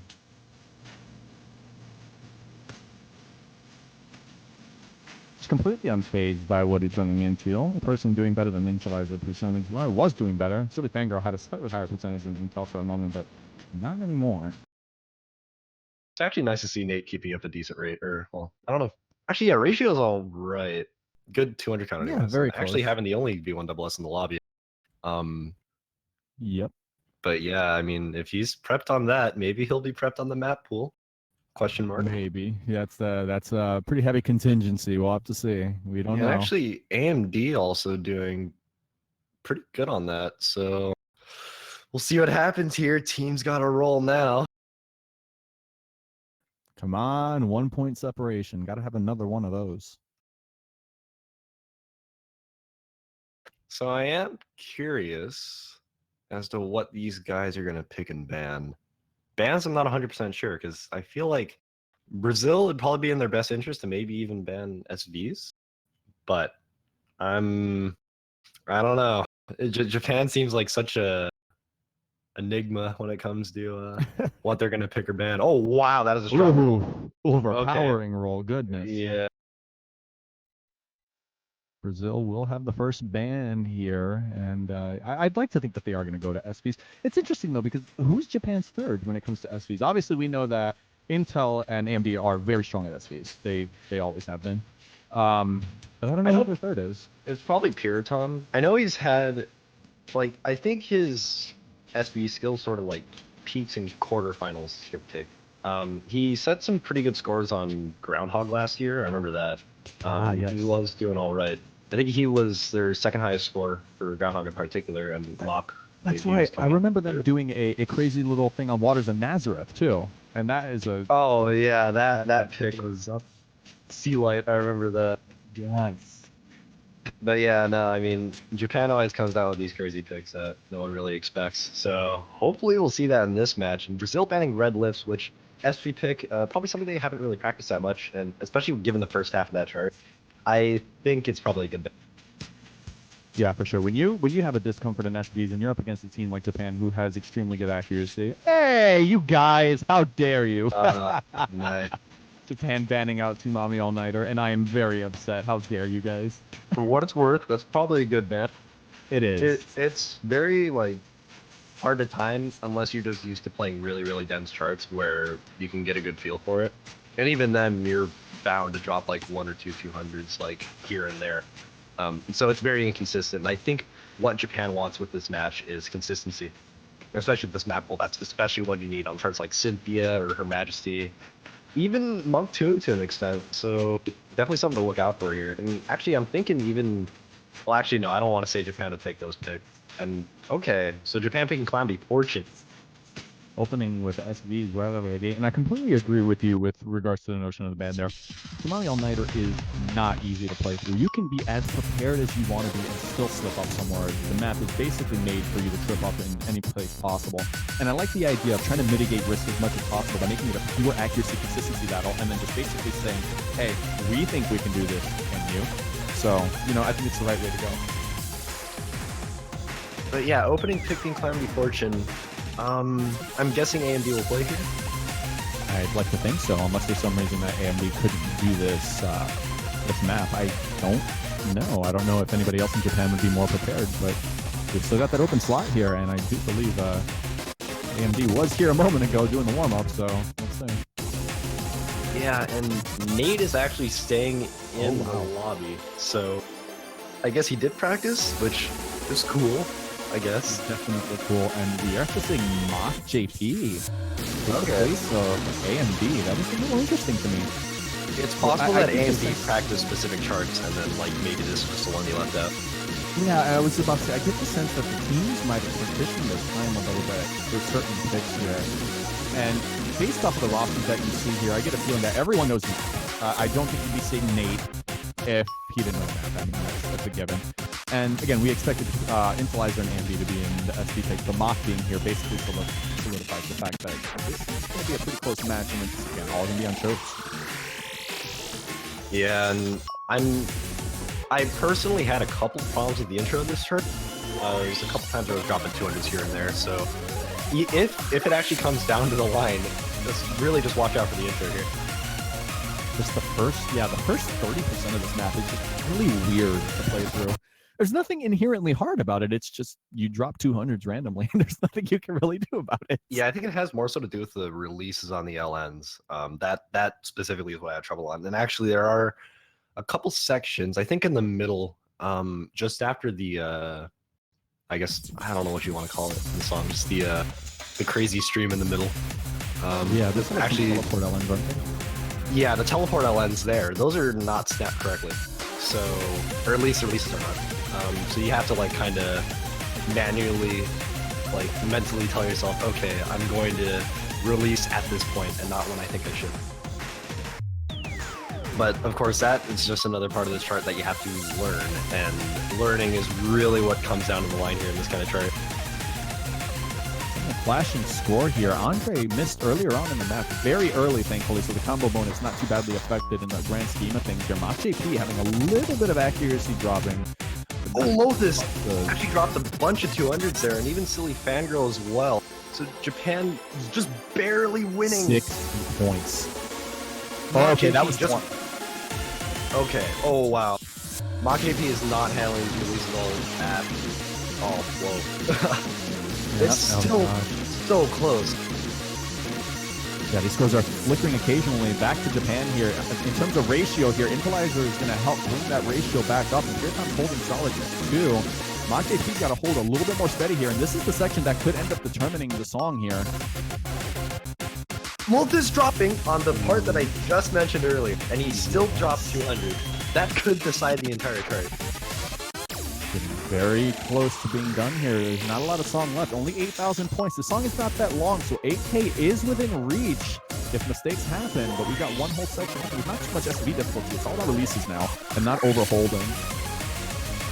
Yeah, this last section here is so rough with the very, very tiny LNs, and on certain skins you really can't even see, so there's a lot of tapping going on here and very, very precise timing. I think it does help that this chart is OD5, but even with that, looks like Japan is going to take this just barely. One last set of SVs here and no chokes here, so everything is starting to wind down. Not too much left in difficulty, and yes, you are right. Japan is going to take the first one by a very small margin. Only looking to be about 4,000 points. Just under 4,000. Yeah, man. Wow. I think that kind of difference on a first pick is too close for comfort. And I I feel agree. like we're going to be seeing that a lot throughout this game. Yeah, we're going to go punch for punch here. Andre with a 1-200 run, one miss. Wow, that is such a shame. Three full combos crazy on the Japan side, though. I mean, Lothus actually having the worst 200 count on his team, but really I think what came down to it were the misses, because Nate's run was remarkable, especially, and even Intelizer too. It's just, man, I mean, these guys just, I don't even know how to word it. Like, normally you'd see, okay, there's two players on this team, two players on that team that sort of like cancel each other out, and they have similar scores. And then it maybe comes down to like that 1/3 player who maybe like chokes or something like that, but definitely not the case here. There's so many factors that went into the total score at the very end. Just wanted to say this too. You don't get to say this often, and I want to say this. And Lothus, no hate, please, but how often do you get to say that Lothus was the worst score out of the 6 players there? You do not get to say that often. That is Crazy. that could be a one-of-a-kind thing too, because considering how consistent of a player he is, I mean, Yeah, I honestly thought we might even see that again. So that's definitely noteworthy. But next pick here being Acid Burst from Brazil, I think this is a very, very good pick. I think Japan's like by far weakest skill set is probably LMs, with the exception of War versus Waters and Nazareth last year. Anyways. Seeing Machepi swapped out for Misa, I'm wondering if Misa is the missing LN tool that we didn't know too much about. I haven't seen too much from them, so we're going to see how this one comes out. But I get a feeling this is going to be nail-biting close, just like the last one, if we have mistakes again. I don't know. Yeah, I think players to really keep an eye on here, though, especially on the Brazilian side, are going to be Andre and Nate. I mean, those guys, especially Andre, he's really good on releases, and I think he's going to have, well, he's probably going to have a pretty decent time timing this chart, especially since it's OD6. And Nate, just in general, is very, very good at LMs. So, yeah, really, Nate's LN ability is through the roof. One of the best in the entire tournament, I would say. Yeah, and it seems like Brazil's coming out with the advantage here at the intro, but definitely not by much. All players on all teams actually coming out with pretty high accuracy, but Misa missing twice, actually. Now just over the 99 mark. Yeah, in addition to the miss coming in, he actually botched the transition before getting a second miss, which is why his percentage is so low. And Brazil with a very handy lead at the moment, about 17,000 points.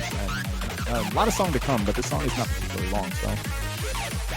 Yeah, and it really sucks that he missed just after the intro, too. Personally speaking, the intro is the hardest part of the song for me. Like, it's just so rough at times. I had so much trouble with the intro. I'm glad somebody else agreed. Yeah, man.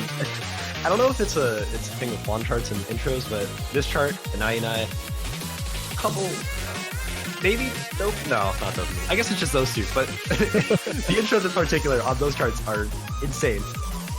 Very hard to tie, very hard to get down correct. Lotus with a 99.92 right now, and that is absolutely insane on a map like this.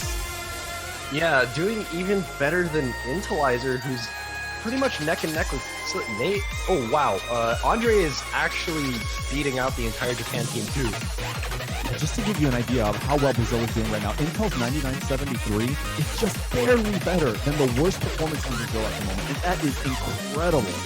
Brazil looking very poised to take the first point here, and it's already starting to emerge like this could be a one-for-one, punch-for-punch battle. Assuming nothing changes here, Brazil's going to take this very handily. Brazil just annihilating this chart. Wow, 2.976. And these ratios, everyone getting below 10,200. Yeah, the only one not getting below that, Misa, who struggled in the beginning, just like you mentioned, and a little bit of a blip near the end, but these ratios all across. Even Misa's ratio, given the misses, just incredible performances all around. And this is another situation where if these two teams are in different matches, they'd likely be slaughtering other teams in their way. But again, we have two top seeds facing off, and this is going to be a hell of a match. Oh, man. Here it is, the pick that you were asking for. Oh, man. All right, guys, chat, let's place our bets. Let's call the 300 counts from Lothus and Intelizer, respectively. Here we go. Let's give some... Let's play some Vegas odds here. you could probably roll using BanchoBot and see if they get it correct. You'd have to constrain the ceiling. Oh yeah, It needs to be below like 40. Juan rolls 15. I would not at all be surprised if that were to be within the realm of reason if Lotus has a god tier run on this. Yeah. This could happen. If Lotus gets 15,300, I'm going to explode. Wait, I'm gonna roll. I'm gonna roll in the chat here. I want to say.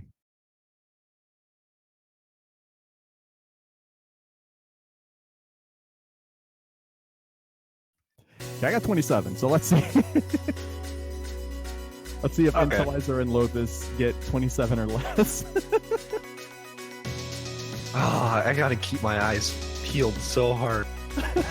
Lotus with the V1 double S, or sorry, V1 triple S. Yeah. Same with Intel as well. Also, AMD with 99.99. Let's not slouch on that either. Any tiny mistake will kill either team. A fourth of the score acquired, both players with the vault. Oh my god. Two V1 triple S's. A third of the points have been acquired. It's still 2v1 triple S. Oh my god. What is going on? Required, and they both just crossed 1 million. It's Intelizer Intel dropped, so it's Lotus now. It's just Lotus. But even then, Japan, I think, still has a... Oh, Misa! Oh, he dropped 200. Lotus finally getting the first 300, almost halfway into the song. This could go to Brazil. Brazil taking it over because of Misa's accuracy drops there. No misses, but misses do not matter for a song like this. When you have accuracy from these players, these accuracies are ridiculous. Coming up. And that's the bulk of this chart's difficulty, I think. Both Lotus and Silly Fangirl above 99.9. Same with AMD and Intel. It's just really, really down to Andre and Misa at this point, and Andre is definitely outperforming Misa. Yeah, and that's why I want to come down to here. We're so far into the song that Andre's going to have to miss in order for them to have a shot, because they need that combo bonus reset to actually put a dent in the score gap, but I don't think that's going to happen here. There's not too much difficult stuff left, and I am downright terrified to see what this ratio is going to be from Lotus. Lotus finishing with 99.99. 99789. Oh my god! What the heck? What? What the heck? What? What? He got half the amount I said. Half the amount Bancho predicted. That's just not right. I thought 15 was not enough. I thought the Bancho bar prediction was like he was gonna go way over that. 8? Intelizer with 21. That is absolutely absurd. Those two players. We can't leave these other players behind. They're 74 for Silly Fangirl. AMD with in the low 100s. Andre, similar things. Just accuracy is ridiculous overall. But how the hell do you not look at the 8 and 21 on the screens? I just want to say Lothus' score was so good that he summoned and revived Juan from the dead. That's unreal. Ridiculous. Oh man, getting back to the tournament dynamics for a moment here, we need to point out that was a break point. yeah, that is a break point. Very Oh man, okay. bit of BM coming from the streamer himself. Regardless, that is a break point for Brazil. Oh my god. Oh yeah, Brazil now having the pick up 2-1. So in order to equalize things, Japan's gonna have to beat Brazil on their own pick, and Lotus calling out 10,000 anonymous letters.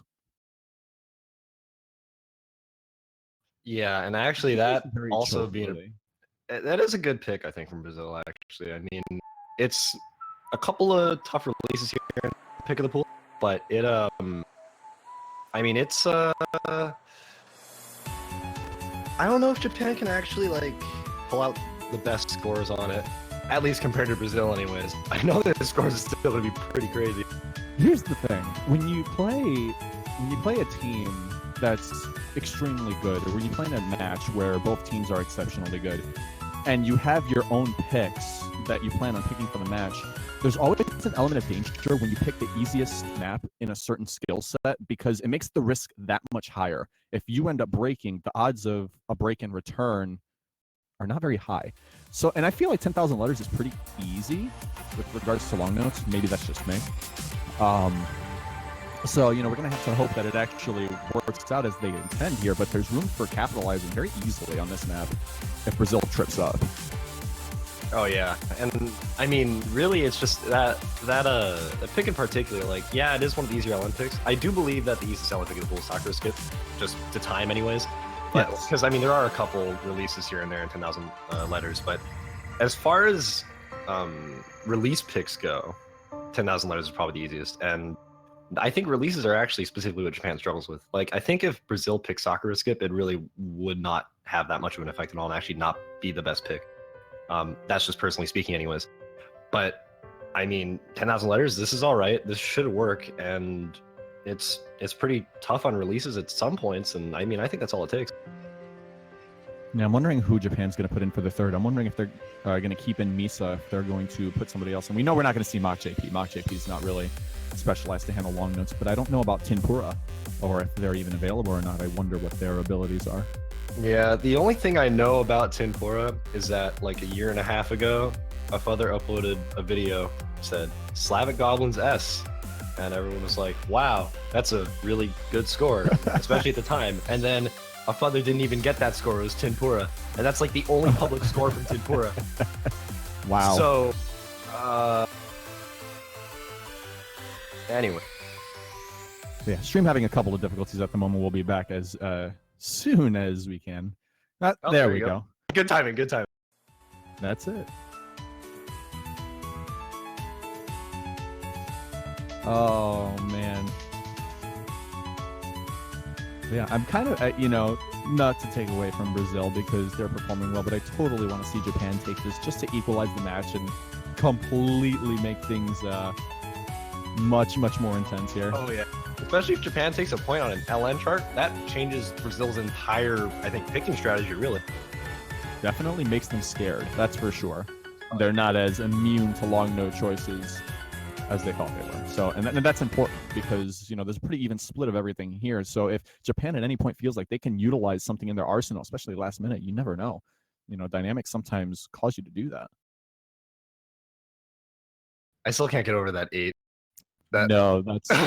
no. I really wonder what the UR was on that run, actually. Oh, yeah, that's actually... Oh, boy. That's a thing. Wow, Brazil's got a sizable lead here. Yeah, Brazil leading by about 40. No, there we go. Oh, okay. Oh, geez. Okay, Here. we're having some. Oh boy. All right. We're gonna might see some desync here. Yeah, we're gonna have a little bit of desynchronization here. Yeah, Lotus is actually Okay, so there good. we We got a go. head start at this chart. I think we're good now. Yeah, actually, this is a lot closer than I imagined. Yeah. Wait, only is two Lotus triple S'ing this? Yes. There we go. First Okay, one. Wow, that yeah. was ridiculous. Yeah. What? Gotta be a little bit careful on these long notes. It's actually very easy to overhold because of the way they're put together. You can easily just get lazy on the hand that's holding the longest LN, and that happens a few more times, so you can be very mindful of what you're doing. Lotus still has a 99.99. Inhuman. Probably going to slowly go away here, I Yeah. imagine, in this type of section because these releases are disjointed, but, he doesn't care and he's still holding it. So, yeah, whatever. Fine, Lotus. Oh, there you go. There you go. All right. We're getting there. Both teams performing really well. All 6 having a full combo. Misa's the lowest score at 99.50, so gives you an idea of how well everyone's doing here. Uh-oh. If that's Okay. a legitimate drop, that could be interesting here. I think it The is. scores are not flashing.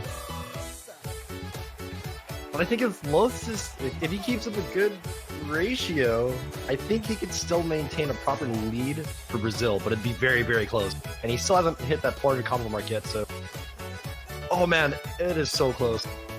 Nate dropping. Oh no! Japan might actually take a break point just after Brazil does. Fourth of the song to go. There's not too much time left. Ratio can be the decider here so long as they get their combo back from Nate. Nate needs to not miss in the next 100. now Misa Misa dropping. Oh, the score's Oh going to my tilt back in Brazil's God. favor very slowly. How much song is left? Can they do it? I think it is going to flick over to Brazil very shortly here. There's not a lot of time left, but this is going to be extremely close. Brazil does have the lead now. They should be able to keep this up for the rest of the chart, although it does get pretty hard towards the end. Song is almost done. Scores are still flickering. Oh my gosh, who's going to take it here? Brazil does have the lead. And they are going to take it just barely. Even with 2 misses on their point, they're still 26 able to compensate. Lothus, stop. Man. What the hell? I almost let an expletive hit the stream. I caught Man, myself. Good yeah. lord. I think it's worth noting that Lothus and Nate actually dropped on slider breaks and not an actual miss. And I think that's what Yeah. really made a difference here. Yeah, if it was a straight miss, that would have been a lot. That Japan probably wins there. Yeah, if it's a because regular Japan, miss. they had 2, like, almost near V1 double S's. And I mean, we see the map pull over here, but it doesn't even matter. Intelizer snap responses with Cynthia. And this could be a major turning point in the tournament right now because Japan is now down 3-1.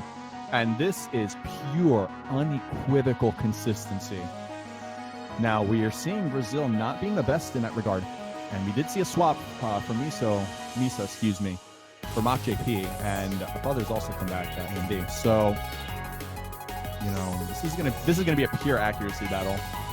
It's going to be very similar to the match we saw earlier between the United States and Canada. It is going to be purely ratio and no drops. Hi, Ela. If someone drops at that point, I'm gonna get up and leave. I would assume that won't happen because that was genuinely the worst mistake I've ever made this entire tournament. But wait, yeah. From what I've seen, I've had some equivalent differences, or mistakes, I should say. But anyways, yeah, I mean, I think it's worth noting Her Majesty is Jack-oriented, so that's going to be they're much easier to get good accuracy on than something that's like Jump Stream. Although this chart in particular is still pretty easy to get good accuracy on. So that being said, it's a different type of patterning, and this could still actually go towards the Japanese side. And they have two people who I think are pretty good at keeping very low ratio here. So two things I want to make here, or 2 points I want to make. One, and this goes back to group stages as well, Lotus has a predisposition to make really silly mistakes on simple charts, or charts that are simple within what you would expect for a skill level. I remember Lotus breaking on Scarlet Tempest as well. And we saw breaks in previous songs as well. And another thing I want to mention is Intelizer having a 1 million score on a very well-known map by Lane. Oh, good tech. Yeah. Yes. So that's going to be, I'm very interested to see how much better Intellizer's ratio is going to be over Lotus, if it is at all. But this is going to be an exceptionally close match. We're going to see a score difference, ideally under 1,000 points. Yeah. From start to finish, assuming nothing happens. It could be even less than that. I'm so nervous right now, and I'm not even playing. And off we go. AMD actually with the triple S. Yeah. Rocking and rolling. They're 400 notes in almost, and look at that. He's gonna get the combo bonus just before getting the break. Look at him go. Oh my goodness.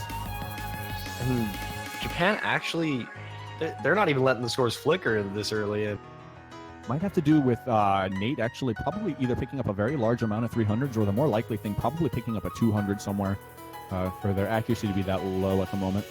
Yeah, it's definitely possible. It doesn't look like Nate's hitting just a tiny bit early here, but that's all that can make the difference, really. Now, worth noting here, too, we have a 99.99 on each, one player with 99.99 on each team. We actually had two on Japan for a moment, but AMD's accuracy tapering off just a little bit. Japan has a tiny lead, as expected. I'm surprised AMD's score or accuracy did kind of drop 0.02%. I think normally it'd be like 0.01 or something, but it seems like he did have a section where he might have rushed a tiny bit, so that could be something worth noting. Just those tiny rushes here and there really, every tiny detail in this chart is going to make a difference. Right now, it's a 1,300 point gap in favor for Japan at the moment. Nate's accuracy is starting to come up, while Andre is starting to taper down ever so slowly. Mach JP holding that 99.91%, which is going to be good for Japan to keep their lead intact there. And Intellizer's score has rounded back up to 100 for a moment. I don't know if anybody saw that. So actually having 99.995, I'm pretty sure he's just bordering on that right now. Oh, he's on the round. He's on the area. He's within the margin of error for rounding upward. That is insanity. Lotus at 99.99 still. You never see that kind of rounding done unless the chart's like 8 minutes long and there's 10,000 notes. This is ridiculous. Yeah, apparitions, obviously. Still favoring Japan by the slightest of margins here. We are literally, this is just, you know, a thread. A single 200 will probably shift the lead in favor of Brazil here with how close these scores are, because everybody's accuracies are starting to equalize pretty close to one another. Actually, Japan probably has a little bit of an advantage, even if a 200 were to happen, but there's not a lot of room to make many mistakes here.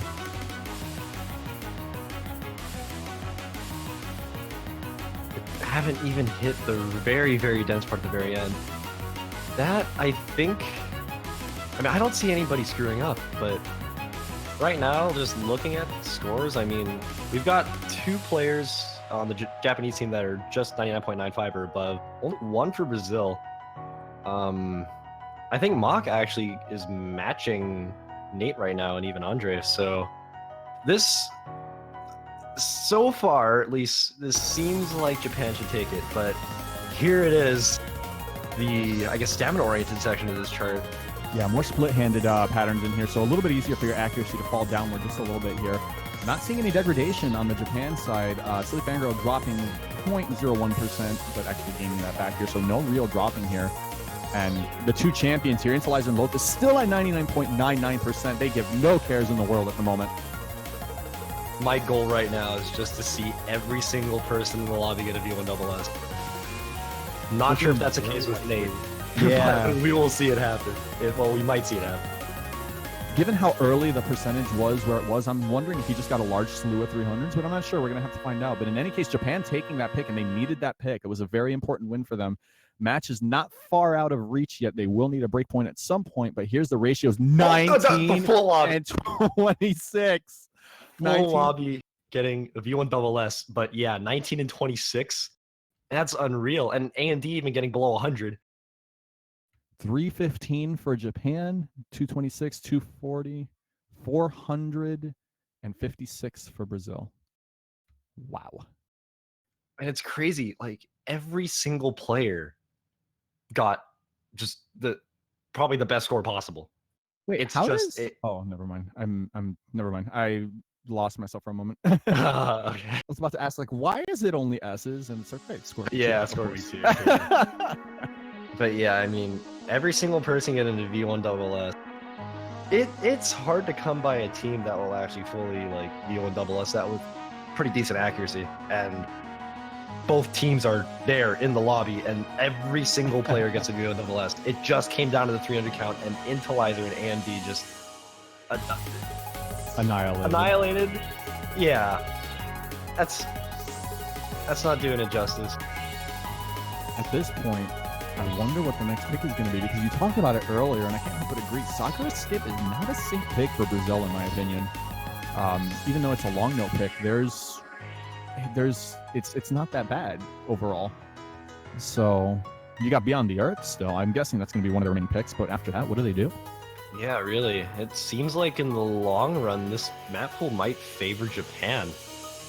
I get a sense that Japan's probably going to respond with Death Mask Divine no matter what, because it is very low risk compared to Monk 2. Monk 2's got those bursts, and you can just, if you mess one up or misread or cheese it the wrong way, it's done. You will, your accuracy will take a sledgehammer, and that's it. Whereas Death Mask Divine, it's just consistent. It's speed, but it's consistent. There's nothing really risky about it. And there's Beyond their pick. Yep.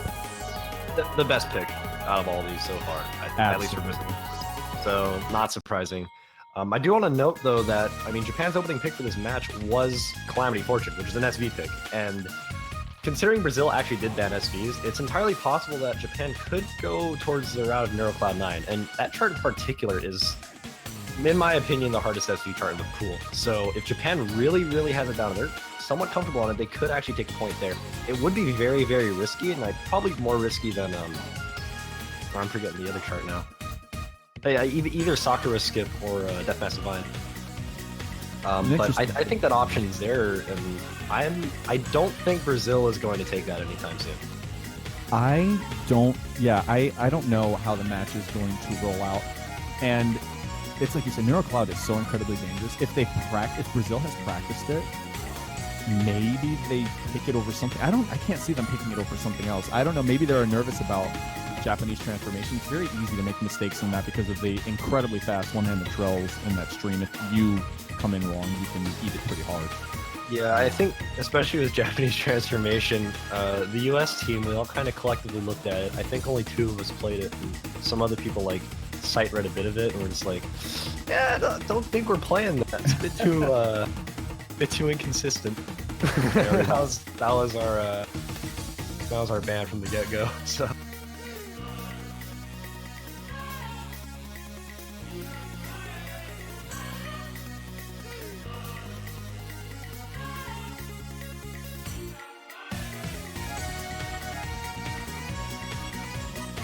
Yeah, should be getting into this chart pretty shortly here. Yes. You know, I really like this map actually. It was one of the ones that I played because I'm familiar with the song from elsewhere, and I had a blast with this one. It's probably my favorite long note map in the pool, personally. Yeah, personally, I can't exactly say the same because I just suck at releases. But yeah, I mean, I want to point out the same players as earlier, Andre and Nate. I mean, those guys, they should do a pretty decent job on this. I don't know about Nate actually, if he does like combo break or not, but Andre should be all right. But I do want to note actually on 10,000 something anonymous letters. Yeah. Yes. Okay. Intel and AMD both actually got 1-200. So if they pull those same kind of scores out here, we could see a potential Japan breakpoint. Also remember, Lothus did miss in that as well, if I'm not mistaken. So again, we need to keep an eye on Lothus's consistency. Not quite as strong on some of the long note picks, or it might not have been that one, but I know he did miss on a long note pick earlier. So let me see what happens here. We're getting into the more easier releases here. These aren't too bad overall. Misa's accuracy falling very slowly down to about 99.3 here. Lowest score in Brazil at 99.69, about to be 99.7. And we have the lead. It does seem like Brazil has a comfortable lead here, though. I'm guessing, like, as long as Brazil doesn't combo break at all and just maintains its accuracy, they should be totally fine. Making sliders here are very tricky to get good release timing on. Oh yeah, definitely. And I mean, I've heard, or at least like from other people, that they consider that part of BD as part of the chart, but it's definitely not easy to time. Let's put it that way. But coming to sort of the solo here, I mean, both teams keeping pretty consistent.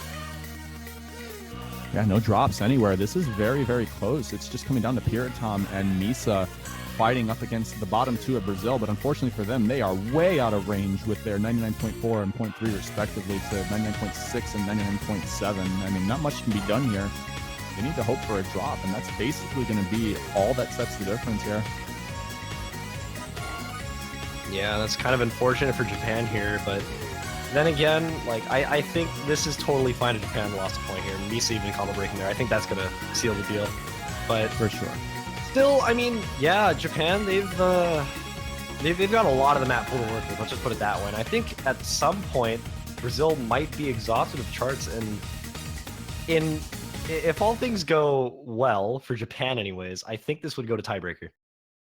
Yeah, Brazil, without question, is going to have to pick their poison. They are not going to like what they have left in. Oh my, these scores. Oh yeah, 3 Lothus 200s for Intelizer, 1 for Lothus. And even the other Brazilians too. These scores are crazy. 14 200s by Piratom, also a very respectable score. Misa 31 200s, catching a slider break, it looks like, and a 100 as well. I think it is worth noting those. At least I think all the players here, except maybe Misa, unfortunately, just because he got that slider break, like those scores pretty much beat the average by quite a bit. It absolutely slams it. At this point, I feel like Japan has to go with Death Mask Divine. I don't feel like Monk 2 is the right choice here. And in a situation where they're down and the other team has 4, if they lose their pick, they're going to give Brazil match point on their pick. You do not want that. So I feel like they have to go with their safest pick here. I just don't know what they feel their safest pick is. Japanese transformation is so dangerous. Those patterns. Oh, yeah, I'm especially bad at index patterns on spread. It's just, they feel so weird to me. Like, I'll keep rushing them, and then when I try to time it out correctly, I'll hit them too slow. And Death Mask Divine being picked. Good call. Yeah, absolutely the right thing for them to pick. It's their safest pick for sure, and they need to go with the lowest risk pick that they can in this situation because of how close Brazil is to winning. They don't want to hand them a 5-2 off of their own terms, or they don't want to hand them 5 points rather off of their own terms. That being said, Brazil is not a slouch. They're going to have to play it right. Japan cannot screw this up. Brazil's going to be hot on their tail the entire time. Judging from the Brazilian reaction in chat, I mean, something happened with Nate. I don't know if he like doesn't have an app, or maybe he said something wrong with his computer, but maybe keep an eye on him for unknown reasons. We're gonna have to see again. I'm not sure if maybe I didn't catch all of it. Maybe just Nate just struggles with the speed of this map in general. I feel like every player has a void of tempo where going above and below is fine, but going right into that speed is just like, oh, maybe he's having computer issues? Yeah, that's what I'm guessing, but Lothus kind of had to explain the chart, so I think that means Nate doesn't have the chart. I would assume that, because Lothus actually had to explain, yeah, this is a Rice speed pick, it's very fast, and yeah, Well, okay, we're getting some confirmation on that theory. It is true. oh wow. Nate. Yeah. That had to happen to Nateism. someone. Yeah, this is a Nateism for sure. Oh yeah. Yeah, this is a pretty important pick here. All of the picks are going to be seriously important now that Brazil's sitting at 4, because the moment Brazil takes one, they're at match point. So it's going to be very serious here.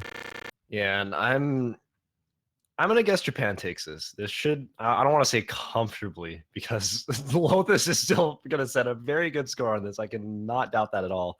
But yeah, I mean, if Japan takes this, then Brazil, they might pick Sakura skip, but that could be kind of uneventful for them. I don't know if they're gonna go as far as to avoid it, but that might actually end up being their next best pick. Yeah, they're at a point where they're, like I said, they're going to be picking things that they might not want to pick. Sakura skip is trivial until the end, and that end can go any way depending on the day, unfortunately.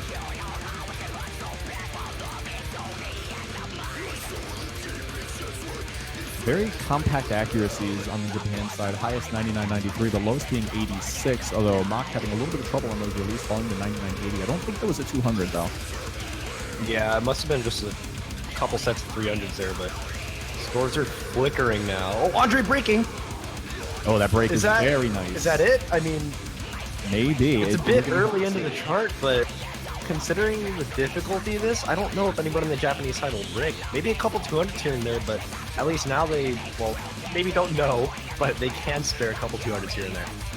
Both AMD and Intellizer are absolute monsters when it comes to consistency. If a break is going to happen, it's likely going to happen from Mach. And that is a huge if. And even if it does happen, I don't think it's going to be enough to turn the tables on its own. We'll have to say.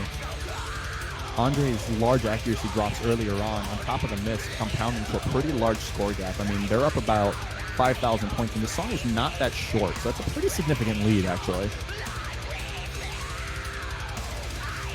Man, I'm just thinking into the end game now. I mean, there could be tiebreaker potential here. Yes, and I mean, it'd be awesome. This is the match that a lot of people were waiting for, and they're definitely, putting the money's worth, that's for sure. Giving the crowd their money's worth. Not that it costs anything anyway, but it's totally worth it. Time is money. Yeah.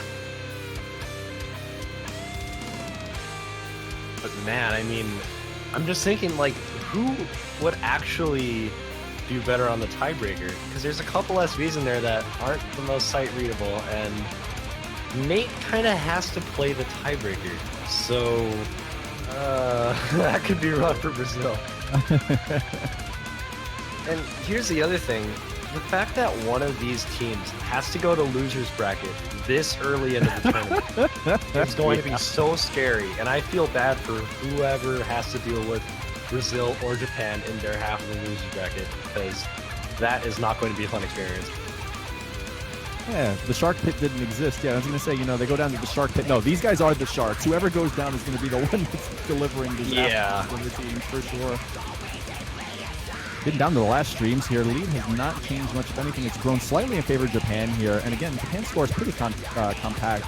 All three players within 0.11 of each other. Andre getting his accuracy back, and Lothus at 99.96. Tremendous accuracy here. But Nate's actually doing all right, considering he's never played the map. I mean, he might have played it, but I don't know. He definitely didn't have the map today, so... You know what? Regardless. This is the kind of map you want to have to play if you have to sight read. Yeah. Because there's not too much about it. It's just... you'd probably get a little bit better accuracy if you knew the chart and knew when the intervals of no spacing change, but that's about it. You didn't get too much out of it. Yeah, pretty much. At least he's not sight reading like red lips. That'd be very bad. But yeah, Japan taking this point here. I did say not so comfortably early on, but sort of comfortably now. Lothus with a 78 300 count, only 1 200. And actually, Yeah. AMD finding himself 4 200s in there, which is slightly unexpected, but still Japan coming out on top here, mostly because of Andre's actually 2 combo breaks. Yeah, I'm trying to do the math here, and it looks like, let me see, I'll do that there. Maybe might have made a difference there. Actually, it seems like the 300 counts are very close. It's 6. It's about 780. I'm just rounding there. That's about no. Yeah, that would have been pretty close. Actually, that would have been down to the wire. It's about 2300 ish. I'm just kind of guessing. It's Oh, crazy boy. that like 2300 can make a difference. Definitely. So now Brazil, this is going to be the interesting thing here. Are they going to go with Sakura skip? Are they going to show that they've rehearsed SVs and go? I do not see NeuroCloud being picked by Brazil. I don't. I really don't. Okay. And we've got If Monk they pick it, too. that would be insane. Yeah, we're down to pick your poison in terms of song picks. I get a feeling that if Brazil and Japan both probably would be comfortable with Monk 2 more than the other 3 songs here, honestly. So the question is, what happens after that? I don't know if Monk 2 is going to get chosen here. I get a feeling it's going to be one of those 2. I mean, yeah, one of these charts is going to get ignored, and Brazil needs to win 2 of these. And I mean, Brazil won the picks that I thought they were going to win, and they won them pretty convincingly. It's just, even though they're still ahead by that break point, I think right now this is where Japan can easily take it back. I agree. I just don't know if, because Brazil really has to do a lot of things with it. They can pick Japanese transformation and risk, you know, those streams in that chart, which honestly, Intelizer probably has down stat. Oh, Then there's yeah. Monk 2, which, 100%. yeah, Monk 2 is, I mean, it's risky in the sense that timing can be all over the place for that. Some people can get pretty decent ratios on it, some people will be just fine, but it's one of the charts that's more likely where you're just going to have kind of a bad day on a couple bursts here and there. You can completely rush some of the sections where they kind of look like jump trills, but they're more rolls, and Right. that could be really bad for a team. And Sakura skip, I feel, realistically, Brazil might want to leave that actually out of the way, or at least for Japan, because that's risky in its own right, just because the LNs aren't exactly as hard as other picks. And Brazil, in my opinion, got lucky on 10,000 on its legs. So Yeah, I agree. if Japan doesn't have any screw-ups, they really could take that point. And then there's NeuroCloud 9. That's completely Right. up in the air. I don't think I don't either know. team should pick that, but considering Nate, I mean, Brazil Japan probably have to might swap wanna do him that. out, because I don't know if he actually practiced like both the open SV picks. But yeah, we'll see. This is so... This is Yeah, a tense I'm- situation here. Oh, There's a yeah. reason why the map pool overview has still been up there. They've got it. Not an easy situation at all. This is having to roll with what you've got. There are no favorable picks at this point. Monk could be a favorable pick for Japan, because again, it depends on how well they practice, how comfortable they feel with it. It could be comfortable for Brazil just because of the way of the map. But under no circumstance do I feel like the other 3 maps are comfortable picks at all. I just don't. Yeah. Not in the team environment. If this were a solo tournament, yeah, maybe Intelizer throws that in there. Oh, what? Wow. Okay, this geez. just got a hell of a lot more interesting. They're putting a lot on the line by picking NeuroCloud 9. This is Brazil putting their money where their mouth is. And this is an incredibly dangerous pick. This is not the kind of pick I would be voluntarily making against Japan if I had other stuff to pick at all. This would literally be the crap. I need to come and find a way to get out a tiebreaker happening. There's still room for that. I don't know, man. Japan needs 2 to secure a tiebreaker. Brazil needs 2 to win. But Nate's still in the lobby. Like he practices, right? Maybe. Oh man. There we go. Okay, well it seems like Nate is listening to this song a lot, but That doesn't mean anything, man. yeah. This chart, Not for this. yeah, Calamity Fortune we can get away with. This chart, no, no. I've listened to NeuroCloud 9 a bit just from playing other charts, regrettably. But anyways, yeah, I mean, I thought I knew this song pretty well, and yeah, no, this chart kind of just handed that back to me and said, yeah, you really don't know this chart, and that's what matters. You need to know the chart, not the song. Yeah, and that's it. man, it's just it comes down to the intro timing and the ending. Yes. That's really the highlights of this chart. Oh man. Song number 8 out of a possible 11. Twitch chat, get hype. This is gonna go down to the wire for sure. Nobody quadded the first quad on Brazilian side except for Intel. So actually, I think Mach did too. But anyways, yeah. So Japan early lead, good start, strong start. Yes. I'm shocked that we're watching Nate play NeuroCloud. I'm not gonna get over this. It looks like let's say, one of the fastest indicators to know if he knows the chart, and that was not a good start. I was gonna say the rhythmic switches between 1/4 and whatever that approximation is are a pretty quick way to know if somebody knows the chart. Although Brazil just picked up the lead all of a sudden, I saw Nate drop a 200. Pure Tom is dropping 200. Pure and Mach are suffering. Lotus now dropping a 200. Like I said, this intro is very hard to time. So, all things considered, these 200s might not mean much if Brazil does bad at the ending. But Brazil having a lead here is going to be huge. Yeah, they're going to need that buffer for sure. Nate actually finding a little bit of issues with the long notes there. It seems like he's overholding a little bit. You got to be careful with those smaller long notes. They are very easy to overhold. Those are definitely staccato length for sure. Getting to the build up here, this is going to be absolutely insane. Brazil's got the tiniest of leads at the moment before we get to this SV loaded drop, and there are some unsight readable parts in here, so we're going to find out for sure if Nate is rehearsed. Mach dropping a couple 200s on that speed up there, so definitely not going to give Japan a good start, but Nate is doing it. He's going good so far. Piraton finding a few 200s in that drop section there. The lead is very small, but noticeable in favor of Brazil at the moment. And maybe this pick ends up being what they need. Mach with the 200 there, transitioning to the next section. We can get a little bit more strange here. Hopefully transition into and out of the slow jams here. Now, I think even with the miss, Brazil might still have a lead. Just barely, though, but it's definitely conceivable. I'm just surprised Nate's doing this good.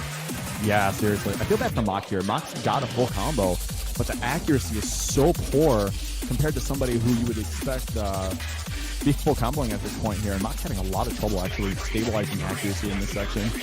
Yeah, Brazil really should have it at this point. I think their lead just kind of dropped a tiny bit, but Nate's actually doing it here. Mach dropping now. And that drop is all going to basically seal the deal for Brazil to pick this. And I am stunned that Brazil... If any drops happen, it's right here. Yeah, this part is... And Nate dropping. Okay. And Intelizer, the god himself dropping. And that actually might have dashed any hopes for Japan to come back. Oh no. Such an unfortunate miss on Japan's side, but definitely sealing the deal there. Brazil winning by actually 30,000 points, so very convincing. And now securing the tiebreaker.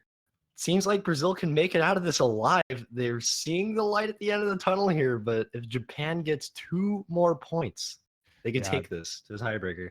Nothing worse than fighting a wounded animal, and Japan's in that situation right now. They've got 3 picks left. There's only 3 songs left, and only 2 of these songs are going to get chosen. So we are down to the wire here. I do not think we're going to see Sakura skip here. But what about the other 2? Is Japan going to throw down on Monk 2 or Japanese transformation? I don't feel like Sakura skip's the right choice. Nothing saying we can't see it. I mean, we were wrong about NeuroCloud, so... But... NeuroCloud was such a ballsy pick, but it put Brazil in a really good position. I think Japan right now is basically stuck between Japanese transformation and Monk 2. And then after that pick, let's say Japan wins, Brazil still has the opportunity to pick a chart, and they can still just leave Sakura skip completely out of the equation if they wanted to.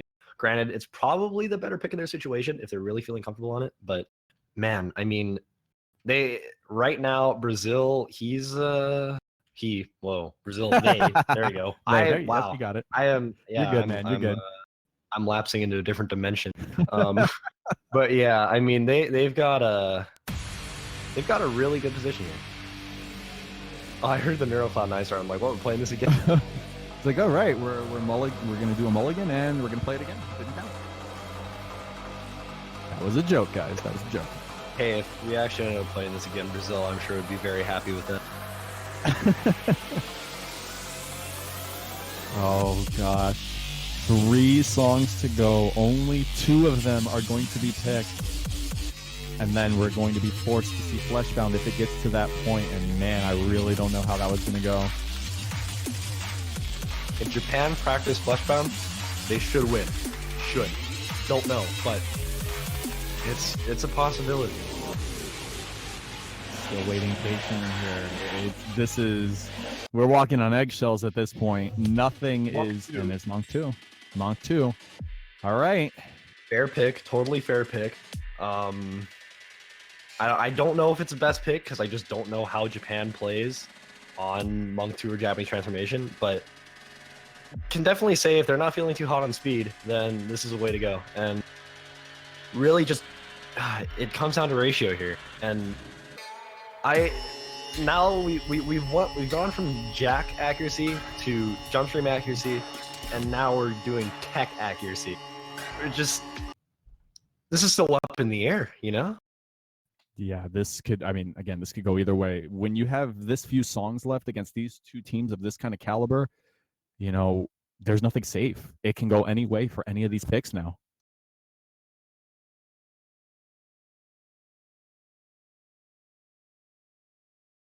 But man, just waiting, just ambience, waiting for this to come. Yeah, the suspense. This is song number 9 out of a possible 11 here. Japan fighting for their life with Monk 2. I was just looking at the score difference on that break. I think it was 1 point. Gotta keep an eye on these rolls here.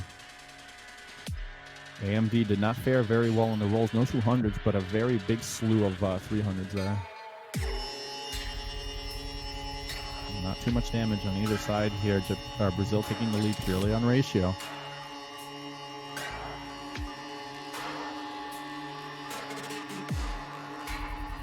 We've only got about 2,500 points into it, so this is just keeping steady and building that ratio as much as they can.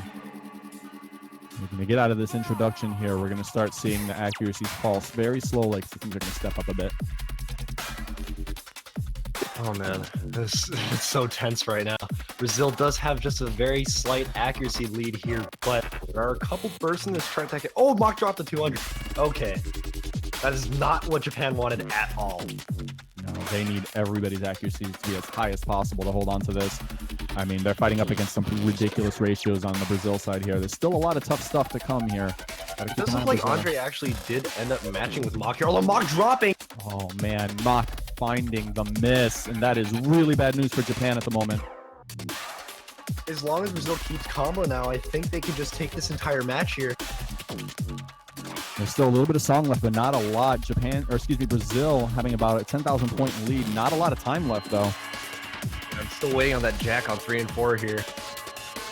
Everyone going through it just fine though, and it seems like Brazil's got this. I mean, their lead is huge, and it's just now that Mock crossed the 400 combo point.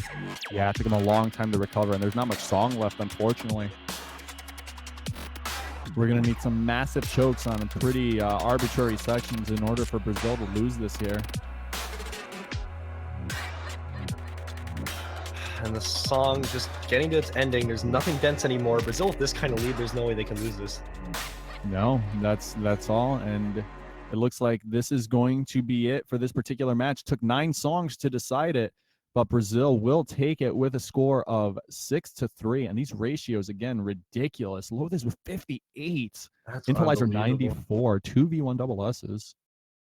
Man, I'm just thinking what could have happened if Japan maybe won Her Majesty, because at this point it would be now Brazil would get the tiebreaker, I think. But yeah, and yeah, the and then song yeah, too, where it was like 2300s decided, but there were some misses. I couldn't really get a clear calculation on it, but it was very, very close.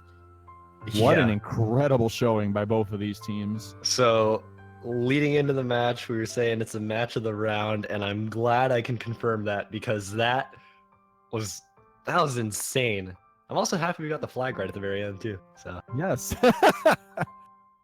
Oh man, yeah, we definitely got the match that we wanted here for this weekend. Very intense matchup by two of the tournament's best teams, and rest assured, I will guarantee this is not the last time you're going to see these two, making a ton of damage on these kinds of pools. And who knows, they could end up meeting again later in the tournament. There's always the opportunity in that fourth place match if Japan falls out of the winner's bracket and Brazil progresses all the way through. it's crazy. I mean, Japan historically they've been fourth place now. What? Past two World Cups, I think. Yes, They've just barely missed the podium, and I mean, even in losers bracket, I think they still have an opportunity to really make it back up there. Sure thing. Oh man, what a heck of a match. And and we're not even done with the weekend yet. We still got Chile and Korea now. Yeah, and it's in about 20 minutes. We have those two teams facing off, and that's going to be a pretty good match in its own right, I believe. Gil's very happy that Brazil won. All right. Respectably. Freaking out in the Yosu internal Discord. He got his birthday gift, let's just put it that way.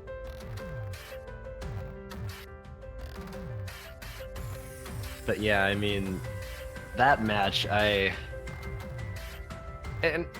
match shouldn't have even happened. Like, Brazil lost to Singapore in group stage, which should not have happened. But, here we are. Yeah, and like I said, the brackets, they're all over the place. Yeah, it's definitely not what I expected at all.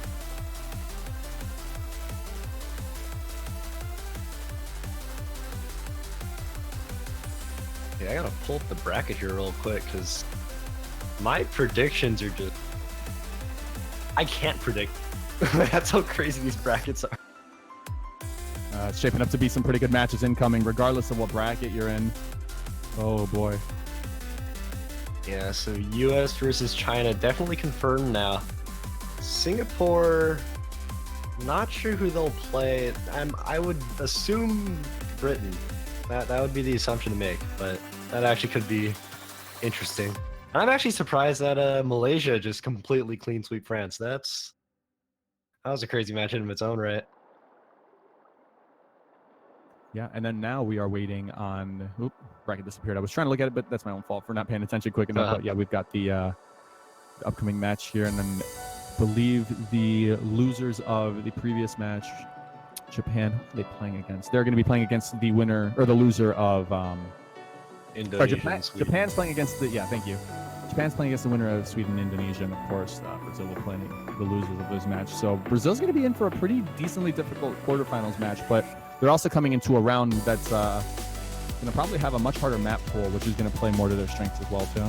Yeah, I was going to mention you got it the other way around. It's Brazil plays with winners, Japan plays with losers. Thank you. I'm losing it. Don't worry. I need to go to bed.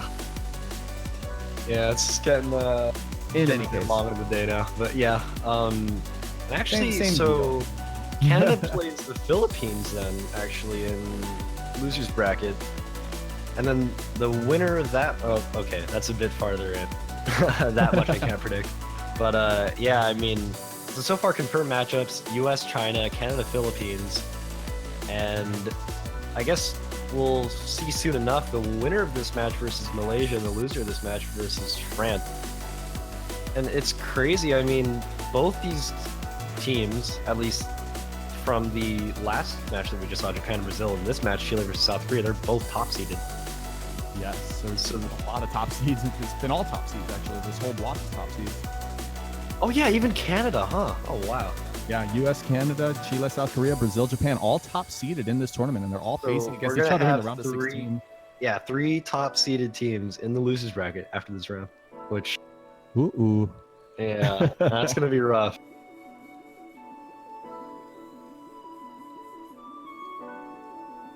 I feel like I should partially blame myself for how the seeds turned out, but I don't know if anyone could have expected some of these teams to be doing as good as they did.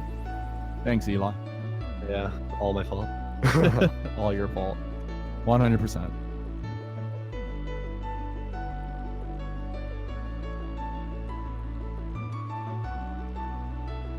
So actually, if the chat has any questions for the commentators, since we've got about 17 minutes left here, definitely be willing to answer them.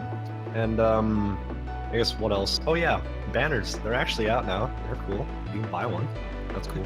Yeah, oh my goodness, we haven't had that much discussion about them, I don't think, in this tournament. Yeah, guys, support your teams with the user profile banners. Oh my gosh, I can't talk. Support your teams by getting the user profile banners that you can purchase from the store. There we go. See, I got it right in one take. I just got to actually think for a moment. But yeah, support your teams, pay for those banners, help fund the prize pool. Lots of good stuff.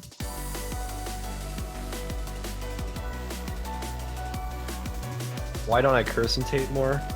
I mean, I think I kind of used up all my curses in 7K World Cup. I don't have control over my abilities, unfortunately. So if it happens, I'm not sorry. And if it doesn't, I'm still not sorry, I guess.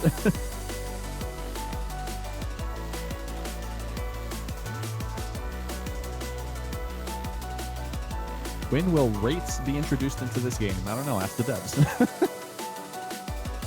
Hey, I'm down to introduce rates in this game. That'd be really nice.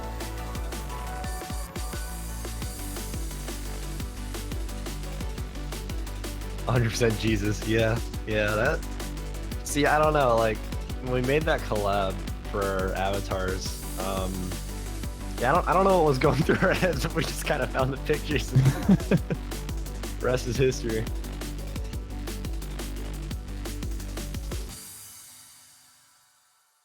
But yeah, I mean, and okay, hold on, because I remember we did it last year, but this year we definitely have to do it. I think we're all trying to get banners to support Brazil on our profile. So that's always the icing on the cake.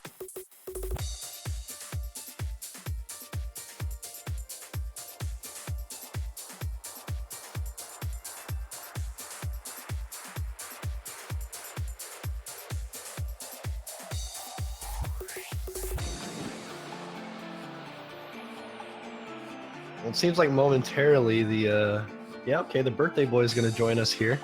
Yes. Happy birthday to Giller Miziat. How you doing, man? Hey, thanks. I'm doing really fine. I just had the best present I could ever get. Brazil winning. Yeah, dude. Yeah. That was Wow, such I a thought he good was match. commentating this tournament, man. You betrayed.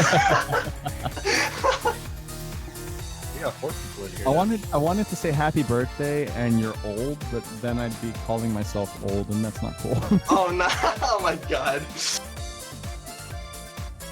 Happy 20 whatever fifth birthday. 21st. to X. Oh, 21st. Nice. Happy 21st, you youngin.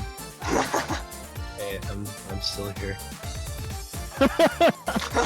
Oh my god. Yes, that's right. If I have to call anyone a youngin, it's definitely you. Yeah. The ripe age of 17. Oh wow, that makes me wonder. Now I'm the older one here after Halogen. You don't sound like 17 at all, I'll tell you that. I mean, I didn't sound 15 when I was 15. I was commentating. No.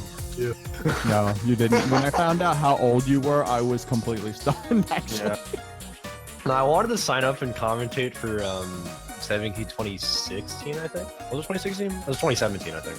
And that's when I think Evening and Niv got the spots. But like, I was gonna sign up, and then it said on the forum, you need to be 16 to commentate or something. I was just on that forum. I'm like, that's a moral dispute I had to have with myself. But regardless, it was whatever. Oh, man. Well, with the introduction of Gil Miziat being added to the commentator panel, I am going to be taking my leave for the night. Well, you have a good night. Really glad I actually got to commentate with you. It's been a while. Yeah, definitely been a while.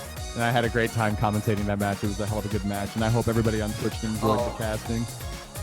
You're lucky to get such a good match. Yeah. For real. Well, I begged for it, so. But yeah. Anyway, I good will night, leave you Halogen. I'll leave you two to it.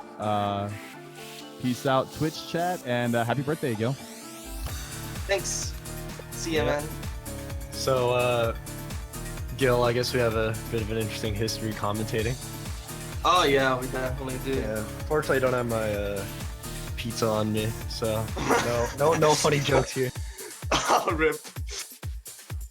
Are there any questions in the chat? Do the speakers make money or where's is it Hayabusa? voluntary? Oh my god, nice. Yeah. Question. I just remember in Tom Cup when it was like he had that keyboard issue. He's like, oh yeah, I need to plug in my magic keyboard. I can play better. And like you see him plug in his new keyboard, and he's hitting like completely early or completely late. Like his hit error is like completely off to the right. Oh man. Hayabusa is a legend, man. Yeah. But yeah. Citizen says, enjoying commentating from your broom closet, Gil. First off, You actually do that. no, it's just Okay. that my bedroom is comparable to a broom closet. That's what. Oh he means. yeah. Don't you have like a glass door behind you or something? I do. Okay. It's like an echo chamber in there. Absolutely. One asks, would you like to close the stream? Oh, no way. oh, right. Oh, yeah. No, you have to. I'm not closing I the don't. stream. I'm not closing the stream. I ever. completely forgot. Like, I took the last match of the block. Is there a way to watch this with the skin? Unfortunately, no. I actually doubt that's even remotely possible to integrate, but it would be Yeah. interesting if it was. Someone earlier asked, does the speakers make money or is it voluntary? Nah, this is a completely voluntary job we take on. Nah, I get bribed $1 million to commentate because I'm so good at it. Hell yeah. Someone asked, what other games do you play besides Osu?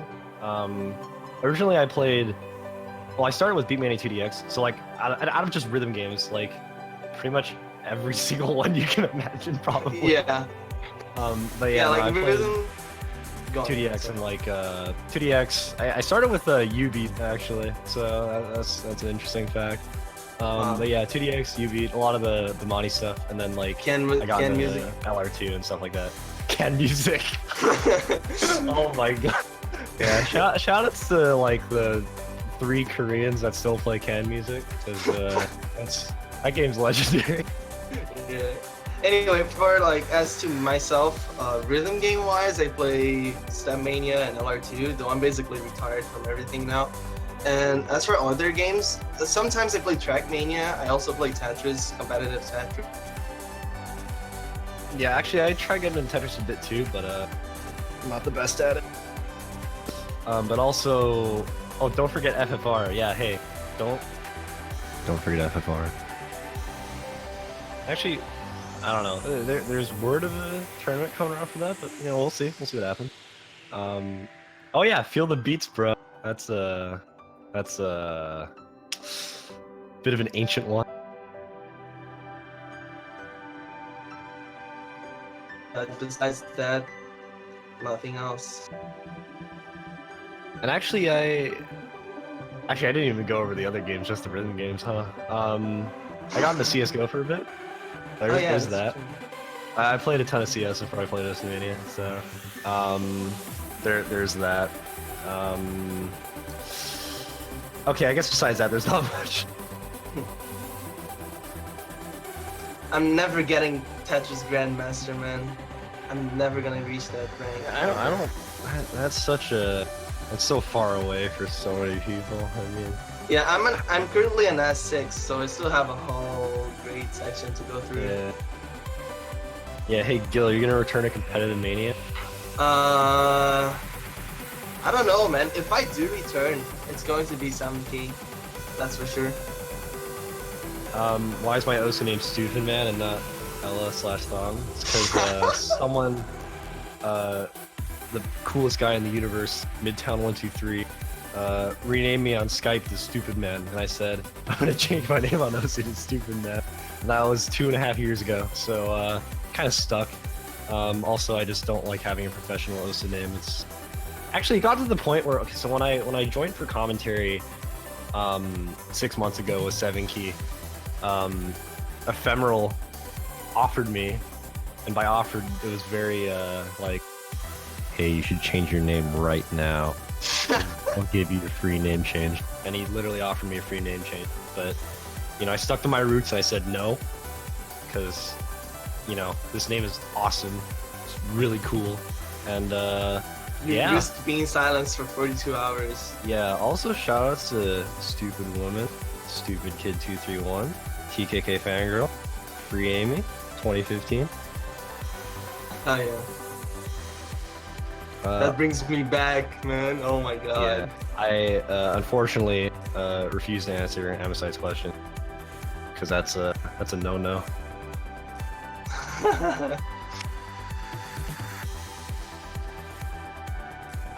But yeah, so what do you think of this match? Like Chile versus South Korea, two top-seeded teams. I mean, not sure what your thoughts are, but I'm thinking probably easy for South Korea, but I'm not sure. Kind of interested to see how they play. I'm gonna be honest, like Chile, from what I've seen, Softy and Scullin were pretty okay at accuracy, and so was Raisin, but Arkaner actually really let me down. I had good expectations of him. That but is, he just... you're rude. I'm just saying, man, Arkaner, he just isn't what he was like a year and a half ago. I used to play with him a lot. And so he's fallen a little bit, and I think that's gonna make a lot of way for South Korea because they have good. They have 3 good players at least for accuracy. That's all I can say. Is this okay. So we're gonna have Sandstorm as a warm-up. I haven't heard this in forever. Oh my Jeez. god. Amazing. And also, yeah, Brazil won in quite the match. If you didn't watch that match, definitely Just go need to watch back it now. Watch it. Watch it after this one. You had no idea. I was spamming like DMs with my friend Yeah. when I was watching the match. I think I think if I were to commentate that match that you two commentated, I think you guys would have your ears bleed because it would just be screaming yeah. my lungs out. Man, I'm just interested to see how like Snow Set and Special and Nausicaa do, because I know in group stage Wonder and Estonians did a lot of the heavy lifting for that team. So That's very actually, true, yeah. it is really interesting because oh wow, okay, early disconnect. I guess it's getting aborted. Yeah, just the average South American internet, I suppose. XD. But yeah, I mean, South Korea, it really is worth noting that the only person on their team that's the same from last year is Sudden Death. Every single other person on that team has not played in MWC. Well, if for Forky anyways, on the Korean team. So really really interesting. I mean, completely new roster, completely new set of players. I mean, we'll see what they can do. Wonder obviously has been setting some crazy scores. Oh yeah, of course, as always. Yeah, and I mean, even then, Estonians too has very good accuracy, and Snow Scent really good at outland, Special really good at speed. Nausicaa sort of all right at Rice all around. I mean, really, it's a strong team, regardless. So I think they can still take Chile here, but I wouldn't be surprised if Chile maybe got like 1 or 2 points off, because that would be really good for them. Yeah. I mean, like in my opinion, it's all going to come down to the third player, because both teams have 2 players that are very, very good, and we both know it. Everybody knows it, and then there's the third player. All right, I'm guessing this is straight long jacks the whole way through. Yeah.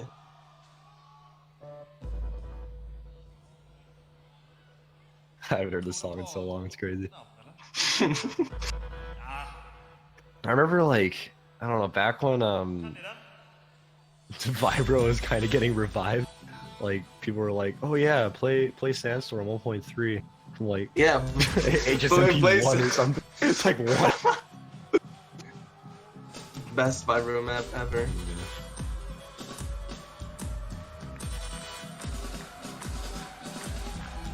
I'm just sad that this isn't even Darude's version. Come on. We can't make the Darude Sandstorm meme here.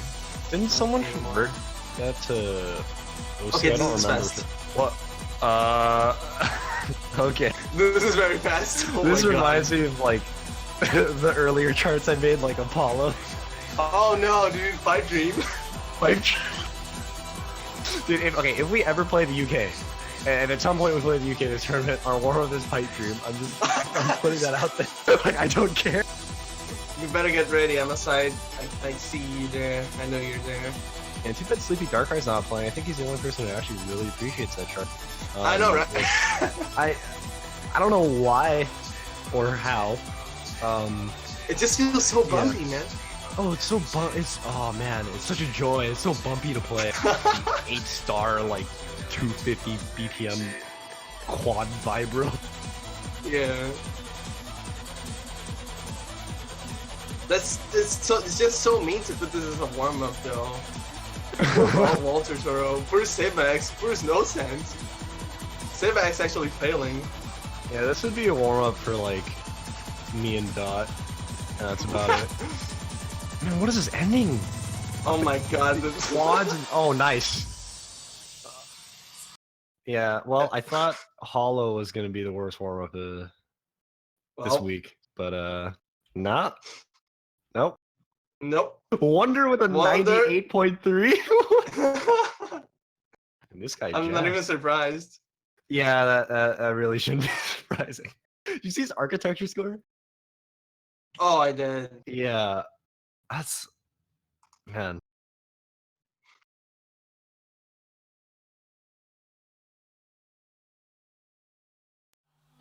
Kochimita, that's nice.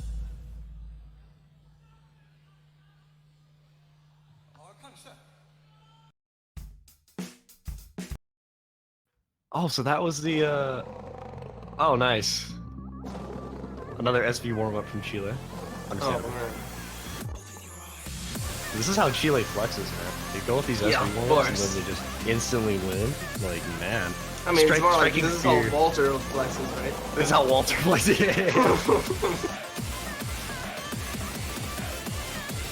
That's crazy. Like, Walter's got SVs down really good now. It's surprising. Like, Yeah. when Deca got loved, like, he was on that right away. I think did he double S that? Like, it was pretty quickly when he did that. Yeah, I'm pretty sure he's good. Pretty sure. Deca, let's see. Yeah, Walter. Okay, he did not double S it. He was number 1 for a little bit. Still number 3 on that actually. So yeah, he's got. Oh, how many SVs. semesters do we have? 6. Oh, okay. And I say you could Scores improve above that now. yeah, probably. Like, Origin has a double S. He's actually the only double S in the world. And then Mini Sora had 8-200 bit of bit ratio, which is pretty expected. You know, I think that Minisaur is probably one of the most underrated players still, even Oh after yeah, top 3. yeah. No, when we played against Malaysia in group stage, that was the scariest thing ever. Because Mini Sora, like, we did. Okay, so the plan was we try to avoid I do what I want against Thailand, which worked, and then we try to we banned it against Peru because we didn't want to reveal our I do what I Yeah. want scores against Malaysia because like. Yeah. Mini Sora. Okay, so the weekend I Don't I Want came out, or at least it was announced in the map pool. Mini Sora posted in the OMCC Discord, like, what was it, 47 300s, like D1 double S. Oh my I was God. like, what? So we looked at that, we're like, okay, we are dead. And we're just like, all right, yikes. Like his score is like, Mini Sora is really good. He's good at LNs, good at SBs, pretty decent, like, really good accuracy. So I mean, like. Yeah, just giving props to Malaysia right now because that team is going places. They already sweep France as a mid-seeded team or high-seeded team. Yeah, I feel like Malaysia is the most underrated team in the Yeah. MLC so far. I mean, like,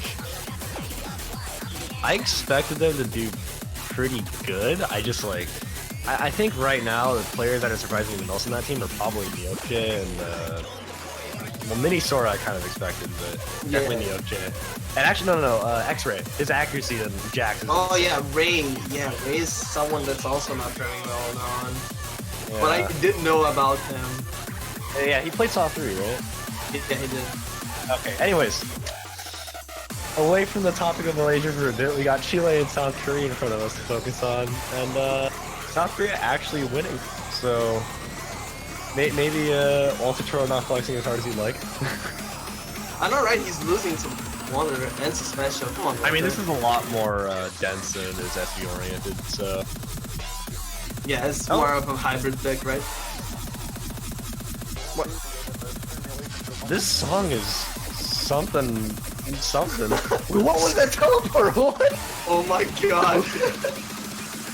Yeah, this Percentage is definitely going down. Yeah. Okay, now Walter's winning. Yeah, okay, yeah, Walter's winning. Walter's flexing hard right now. Actually, Ryzen is like neck to neck Neck and neck. with Walter, yeah.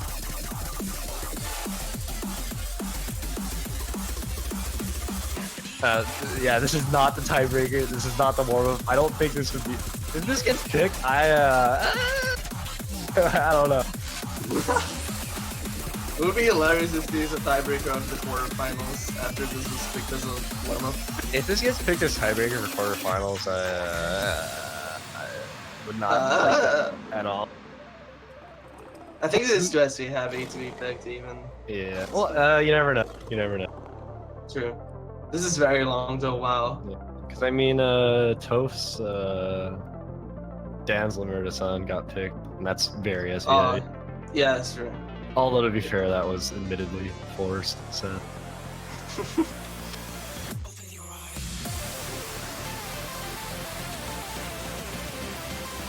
Are there SVs in the LNs?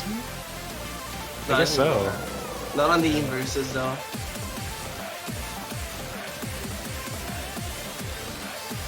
All the Koreans are getting this down. I wonder if everyone actually has played this map before. Yeah. They probably have. I wouldn't doubt it. Though some of the SVs are pretty sight readable since the one-to-one scale is capped. It's preserved. Yeah.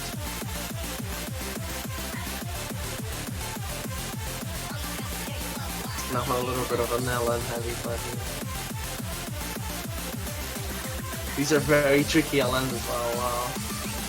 So I don't know if I can actually like blame this on maybe unpreparedness from Korea on this chart just because they might not know it, but this is pretty dense. This isn't just about us. Oh god. And I kind of cursed it there, but still, with the density picks like this, I mean, Chile's taking it pretty close, or at least as close as they can. And against South Korea, that's saying something. Especially almost fail on those spots beforehand. Yeah. Oh, they're gonna god. win. Hey.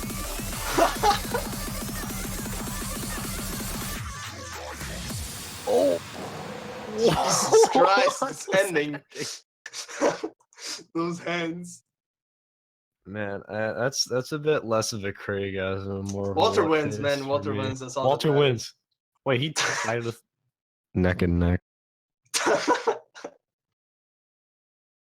All right. Rolls. Chile's gonna win. Chile's gonna win. Okay. All right. I'm calling South Korea just cause it's the other one.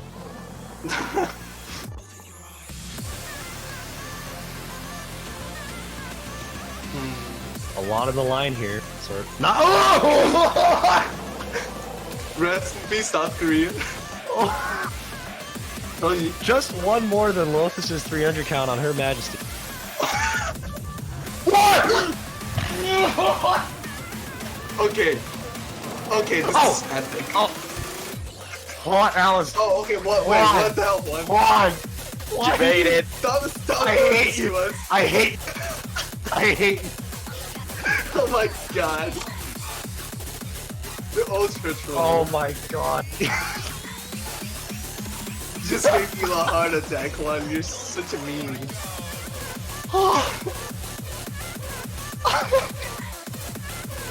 Oh my god. I have to say I love doing this.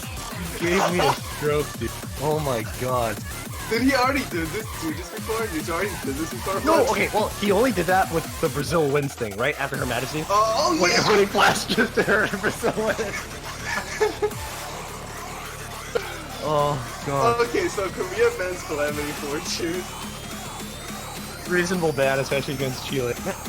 God, I can't recover from that. Should be dirty.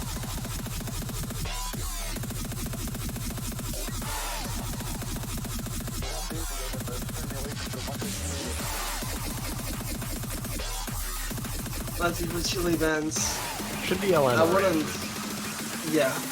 So Beyond the Earth, maybe. I don't know.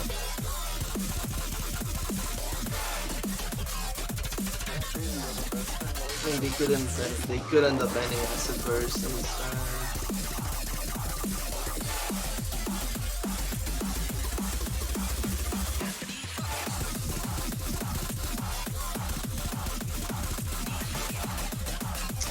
Waiting on Chile's ban here.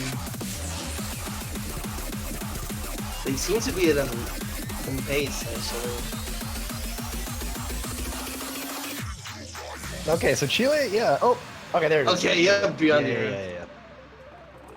I wonder if they were deciding between Beyond the Earth and Acid Burst, because those are similar maps. Not exactly similar, but they're both very Ellen oriented. Oh, and Cynthia's going weird. straight into Cynthia. Yeah. Okay, so I'm guessing old cartoon, Ursai, Softy. Softy. What's the other one? He has Another another one, one, right? I don't remember anymore. He had it Oh yeah, last... Ritze. Rizzy, yeah. How much money has he spent on name changes? I know, right? Anyway, he's definitely playing this one. Not as bad as Hans. Oh yeah. Oh my god. Or Amosite. There he is. Softy.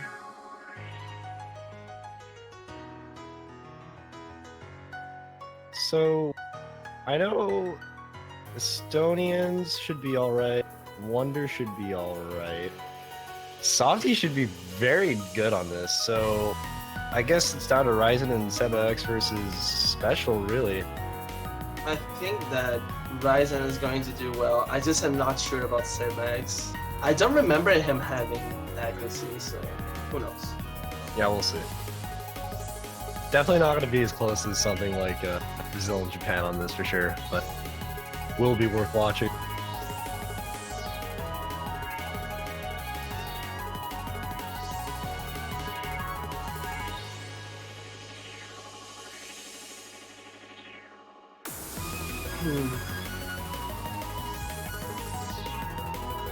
Yeah, should be starting pretty shortly here. Seems like turning line's running fine, so we won't have any issues there. I guess Sony's ready.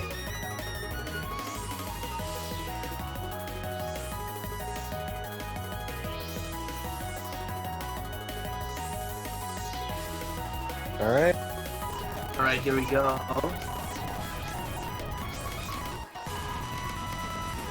Some double time. Triple time. Yeah, triple time, yeah. If double time is 1.5, triple time would be 2.25. 2.25. Alright. That is so off.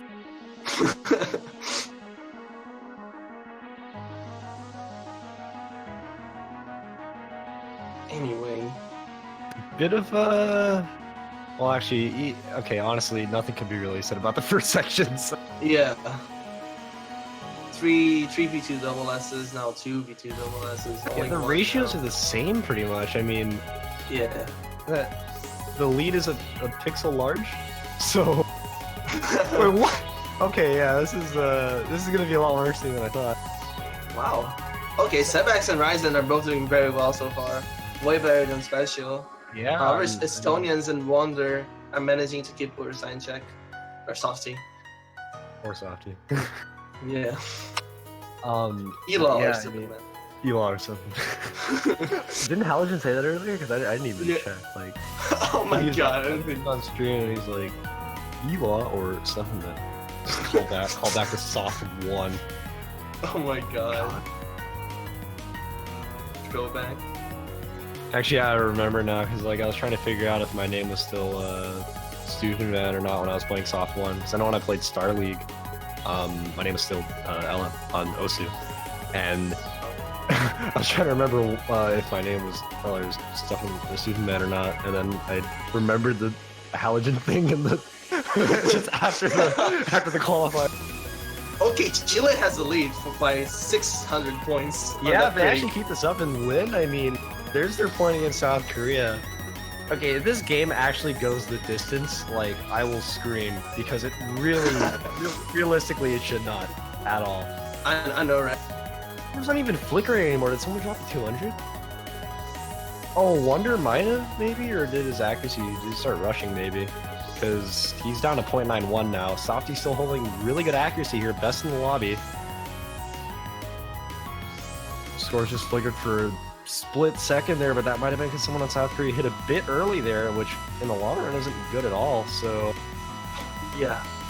Special still kind of holding South Korea down as well at the 99.81.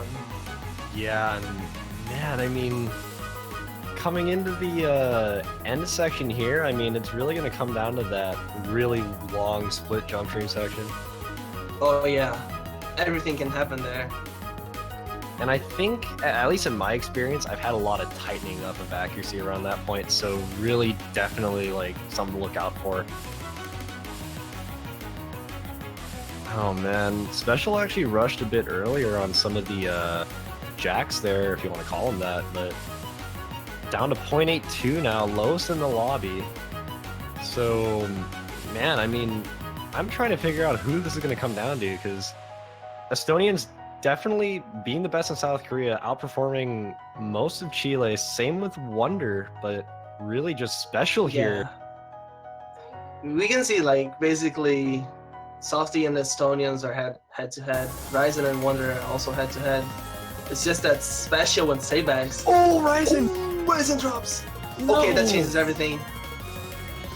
He's down to the same accuracy as Special now, if not just a tiny bit worse. That could easily be it. Yeah, and with the combo advantage now. Man, he actually pulled the knee. I mean, sort of. I missed literally the last measure of the dense section, which sucks. I still hate myself for that. Pretty sure Lotus did the same when he was side training this, even though okay. he was like pre-aiming. But yeah, this is going to South Korea. Man. Getting to the end here, wow. And, you know, judging by the accuracies, Softy and would 7X didn't definitely- really lower. It could have gone to Chile just as easily. Yeah, this would And have. yeah, Special dropping for two sure. 200s there. 55 300s from Softy, though. That. Wow. So yeah, actually at the very end, just really tightening up there, and that's really solid accuracy. But unfortunately, point going to South Korea there. Already a break point, first pick into the turn or first pick into the match. And South Korea, I mean, I would assume they're more of an LN-oriented team, especially right around now where the LNs are getting a bit denser. So I would expect something like Acid Burst or maybe even 10,000 tons of anonymous letters. And plus Chile already banned Beyond the Earth. So definitely showing signs that they're maybe not the most prepared on LNs. And Yep, South they Korea picked. will go for Acid They Burst. picked Acid Burst. So definitely understandable pick there. And yeah. Oh, Oh wait, Red no, Lips. they picked Red Lips. wow. Okay. Okay. Hold on. Next one. Thanks. Awesome. Ruined my commentary experience 3 times now. Oh my god. That was not intentional. It's fine. Yeah, it's fine. We love All right. it. Red Lips. However, Okay. blame Juan to winning your team. So South Korea's picking SVs against Chile, which is probably the worst thing you could possibly do ever. Like that. I mean, I mean, you could also interpret it as they wanting to get that out of their way already, since they got a break point. I suppose, but I mean, they've got the entire map pool open, and I mean, this is something I think Chile would end up picking down the line, you know? So Yeah. if it's gonna get picked at some point in South, and it would eventually be picked by Chile, yeah. Anyways, in my You see, opinion, not the best there's- pick, but if South Korea does Go on, win go this, on. then cool. But Yeah. I mean, yeah, Cool. I don't know. Just cool, yeah. You know, I have this one thing where when I'm playing solo or I'm the captain of a team, I tend to try to like predict what my opponent's picks are going to be, to try and exhaust their picks earlier on. Oh yeah. Yeah. That's understandable. It's just that. Yeah, okay. I guess it makes sense because down the line, then they're gonna force they're gonna be forced to pick your charts essentially. Exactly. And if Yeah. you broke them before, If you got breakpoints over them before, then you have the advantage. Oh But yeah. of course, Alright, this that's fair. this isn't a strategy to be used all the time. It's perfect in South Korea's case because they already got a breakpoint, so they're safe. Like, Yeah, so in even if they quotes. lose this pick, then it'll still be evened out and yeah, not too much in of a big deal. theory, right? Yeah. Okay, alright. I'm understanding. But coming into the first half here, which is I guess I don't know. Our team in Canada sort of agreed that the first half of this sucks. Oh. And Snowsen already dropping 3 200s Yeah. there. That's what kind of sucks. I mean, if you miss a chord here, you mistime it, you drop 3 200s, not just 1 or 2. And Snowsen missing. Snowsen dropping combo. Okay. Yeah, so I mean, this is kind of what I mean. Like, Chile is gonna be more than prepared on this for sure. Okay, ooh, Soft ooh, missing though. Okay. Okay, this is a bit more interesting now. A bit more interesting. He still Yeah, has a better accuracy over Snowsen's accuracy Snowsen, though. though. Yeah. We'll see. We'll Okay, still so- have the second half. Chile coming out with the advantage past the halfway point, but I don't know. I mean, the second half is more consistent, so you only really have to learn one pattern. Was that a 50 from Snowsen? I can see that. I saw like a really dark number pop up for a very like short amount of time, so like really could have been a 50. Maybe. Well, we'll figure it out. But anyways, I mean, lead isn't really going anywhere, so I'd assume it wasn't. Yeah. 6K in lead for Chile. It could change. The drop Yeah. could change. It seems like Korea does have better ratio overall so far, so they are kind of getting a bit of a slow. Sorry, South Korea having a bit of a slow push towards their side, but anyways, second half coming up here. Provided they just know the one single pattern they have to learn here, I mean, they should be okay. And everyone getting it down, so I think it just comes down to a ratio here. And I don't think Snowsen has enough time to catch up. Yeah. Even so. Intense. Yeah, it's intense. Oh, What? What the hell? Oh, What happened? he went on autopilot. He completely missed the chord jacks, and now he's completely lost it. Oh man, Wow. that is huge. That is very huge indeed. Wow. Wow, Softy. So, Korea taking a point that, in all honesty, they should not have. This was basically like Nate missing 7 notes at once on NeuroCloud, right? Except Brazil actually managed to take that by Yeah, I mean, skin of their I teeth. think, yeah, because I think that all came down to, I believe it was Mock JP who missed there. Yeah. Oh yeah, Yeah. Intelliger also missed. I missed, yeah, Intel missed. That put the nail in the coffin. I wonder though, because sometimes I cannot like understand how this cannot be caused by lag because he got dropped 16 misses there.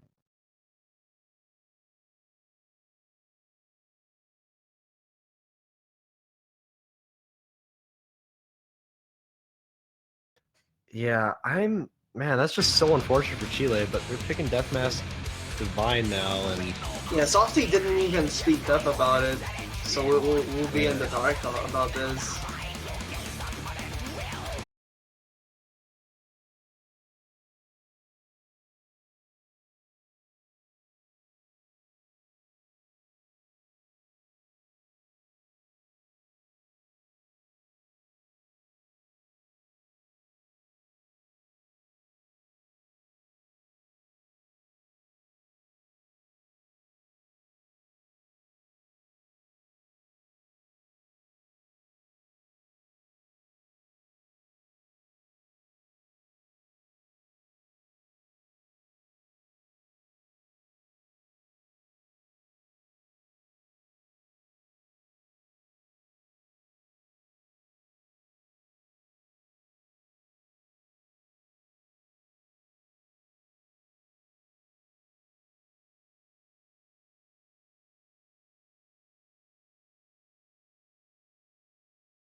No If way. anything, South Korea seems so much more vulnerable than they might have, been perceived to be, just because these scores are insanely close. And the fact that nobody V1SS defensive bind.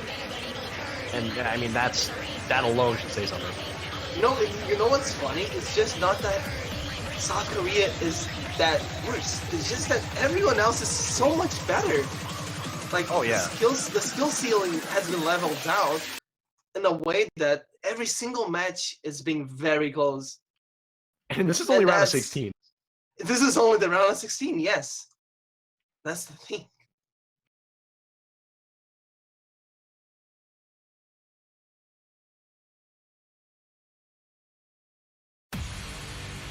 Anyway, going up to cell number 4 out of a possible 11, right? Yeah. Yeah, possible 11. And Neuro Cloud9 being another very surprising pick for South Korea here. yeah, we have a lot more After- quads than the Brazil-Japan match, I can say that for sure. Yeah. But yeah, after testing their luck with Red Lips and actually beating Chile on that map due to a very unfortunate rush from Softy, they get once again picking SV map. Skolem actually dropped 100s there. I think he dropped the 200 and then at least a 1 or 2 100 for sure. That is a very, very rough start for them. Yeah. They had all their players are below the worst player from South Korea, which is Wonder. That says something. Sebek is having a lot of trouble timing these elements.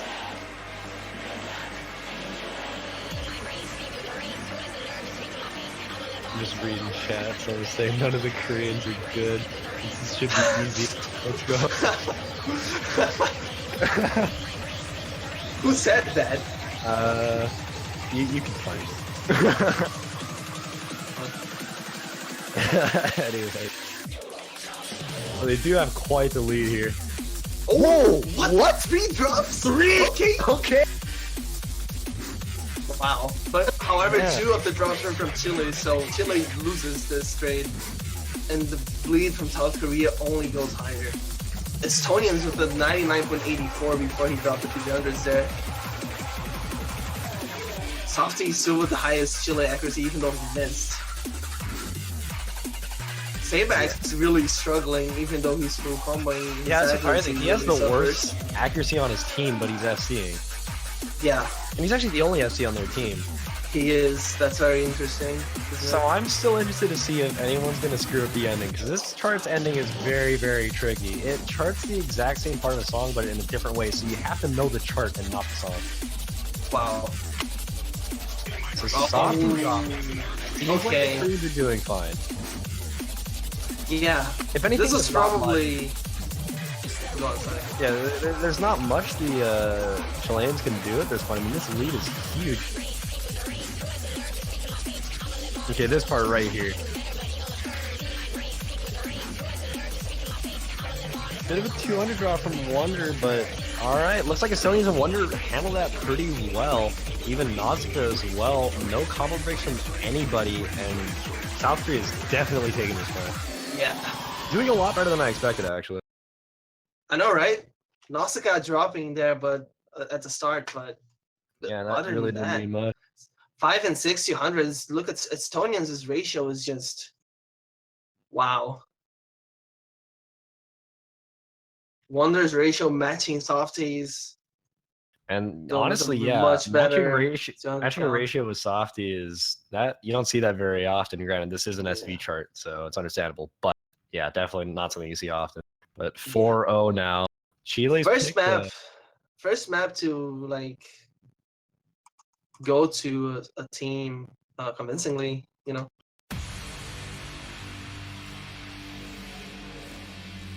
Let's see what Chile picks though. Maybe I'm guessing one of the rice picks at this point really. Either one of the rice picks at this point. We have 4 rice picks left and 3 Olympics left. yeah, I'd imagine that, considering there were a couple combo breaks on the Korean side actually, on a couple charts, or well, especially NeuroCloud 9, but like even Red Lips, just Yeah. There's really Okay, I was gonna say go for Monk, but this I works. think I guess. Japanese transformation isn't too far from Yeah, if they actually have good speed accuracies, they can take this point. I am Japanese, so Yeah. no sense says no. Sub says yes. Okay, yeah. So, I mean, Snow Scent in general, maybe not the best accuracy, so that if anybody has like not the best accuracy or at least can't keep their 200 count low on speed picks specifically, this is a chart where it's going to show. And I think personally, Chile can pick it. Yeah. We have to see Sebex though. I mean, Sebex did seem to like this pick, so. Yeah. Oh, triple time. Let's go. I'm sad that this didn't get picked during the Brazil-Japan match. I had a really good Japan-Japanese transformation joke going, but you know. I mean, can't make oh all my those things. god. If Brazil won, Brazil transformed into Japan. Yeah, Brazil transforms into Japan. Winner of the match does a Japanese transformation. Yeah. Okay though, but Arcaner's hitbacks both not starting too well. That was Yeah. just a start, so. So admittedly, I've played the first quarter of this once and decided, hey, we're gonna ban this, so I'm not gonna play it. And well, Okay, here we yeah, go. I don't know too much about the chart, but I know that I know what these streams are like to play, and they're not fun at all. So really, Yeah, actually, this interested to is see for the that. index players.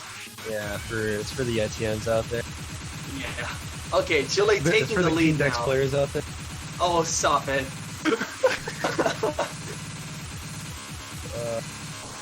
Okay, Softy's ratio is very, very impressive so far. Okay, so this potentially could be the first Japanese transformation appearance, although I kind of doubt it. I need to check real quick. That'd be crazy if it was. Yep, you're correct. So, Oh, thank you. Wow, came out of nowhere. Hey, thanks for making my commentary experience better. I really appreciate that. Anyways, yeah, okay, so first Thank time Juan. Japanese transformation getting picked. Alright, thank you. Thank you, Juan. Thank you so much. thank you, Juan 2018. Thank Juan.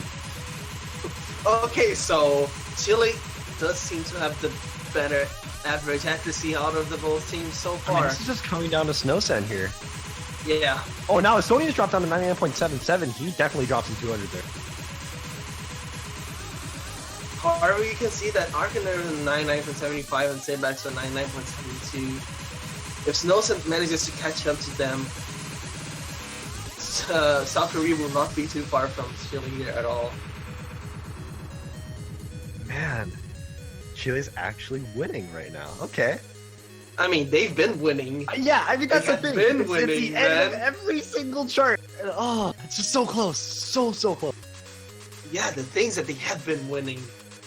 If they get a point here, must be I so will- frustrating for them. Yeah, I mean, really, I would be livid if I just saw the score like this, and the fact that like our team has just gotten that much close.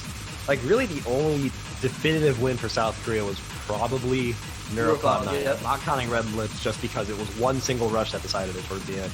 Yeah. But a bit of the extended stream section here. Chile just has to maintain their accuracy. But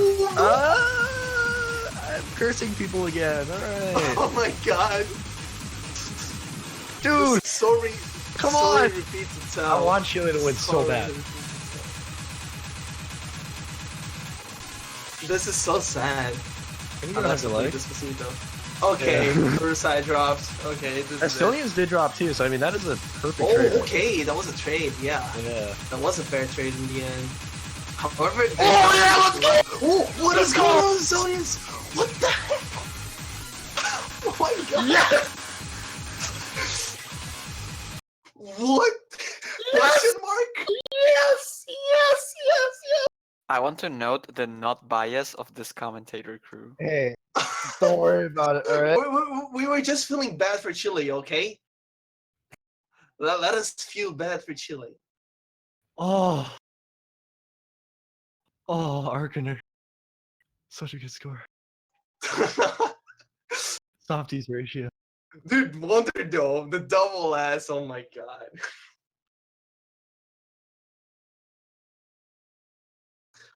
What is going on with Okay, this? so I honestly think With that this had to have match. been was that a computer problem? Because I had to. That has to have been. In all seriousness, that had to have been a computer problem. Yeah. Because there is absolutely no way that just happened out of nowhere. Wow. Okay, so Her Majesty was picked. Let's see what's gonna happen this time. I know Softy is gonna absolutely destroy this chart. Yeah. Maybe not 8. But Maybe not 8. but a good Anyway. ratio, a good ratio. I think Wonder definitely Estonians can pull off the same. Can Snow Send though? I think that's the Keep up. question. Yeah, that's the question. Because Olsen keep up. Like South Korea is going to have to make a team effort to beat Softy. To beat Softy, it's advantage that he's going to great for Chile here.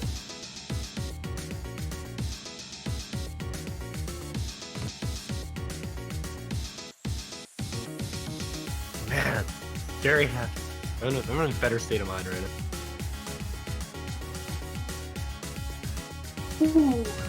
This match is actually so intense. Yeah. Actually, a lot better than I expected. I know, right? Same. I thought South I'm Korea really was going happy to with have it. an easier time with Chile. I feel like I still can't help but feel bad for South Korea because they honestly should have won that. Yeah.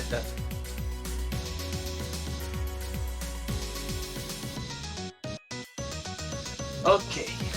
A little bit of a break here. I guess someone is taking a short water break or something. As we sub out Chile's team.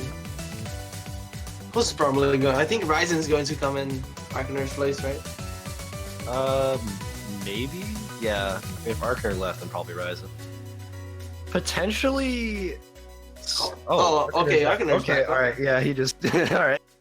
He probably restarted his client or something then.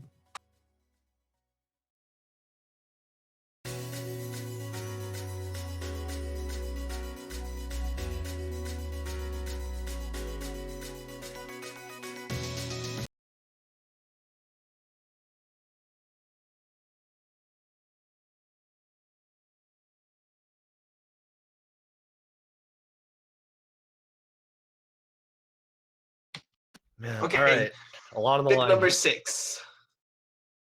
I think it is worth noting that, I mean, there, I don't know, was. Oh yeah, so okay, I remember now. I was thinking Korea picked Acid Burst, but they didn't. So, Yeah. yeah. Thanks, one. Thanks, Mom. Yeah, Okay, we should have a thank Han like movement. Check, you know? check the accuracies out though. Check the accuracies out though. What is going on? All right, I'm checking Oh, them no, out. Arcaner- It looks like Arcaner just dropped. So Why would Arcaner do this? But Sevax okay, is seriously, beating 7X and Softy. Softy or What- 7X is what is beating going on? Softy. Oh my god. 7X has a better ratio than Softy. And That's Snowsenden huge. is actually doing very well. He's too. actually got the best one. 99.9. Yeah. Whoa. Oh, this is interesting. So Korea only in the lead right now because of a drop by Arcaner, but if something were to happen on the Korean side, this is easily a Chilean game here. Oh, I think Snowsenden dropped a few hunters there. Yeah, we'll see if he drops in the mini jack. Or actually, no, that just passed. I cannot. I can't process this chart. There we go. Split jump shot's coming up. There we go. Yeah.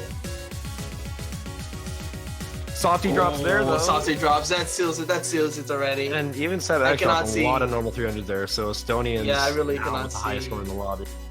Yep. Sonins and Wonder basically just with the better scores at this point.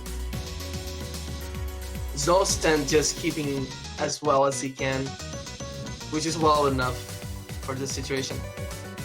Okay, hold on. It looks like Estonians. Is that Estonians? Yeah, Estonians was streaming this match, so I want to see what Oh. happened. Yeah, we could end up going there and seeing what happened. What? Wait. He literally just changes. What? Okay, never Okay, mind. so South Korea. Yeah, thinks sorry. this- South Korea won. I'm gonna pay attention to this game for now and just try to explain Yeah. what exactly happened in a bit. But it honestly looked like Estonians just decided to stop playing halfway in and then pick it That's back up weird though. to tap a button on his keyboard. What? Okay. Anyway, Yeah, that's besides the point. That's in the past. Anyways, yeah, Sonia's getting 33 and Sebas getting 34. That's very impressive, actually. Wow. Sebas with the 34 there. Barely losing to Estonians in ratio. yeah. Let's see what I mean, what we're down is to- Chile going to pick? we're down to mostly LNs here, but I mean, there's still Monk 2, there's still Toonami All-Nighter. It's 2-0 poison. Oh, you know what? Okay, I think Estonians went to pause. But then it's a multi-lobby, so you can't.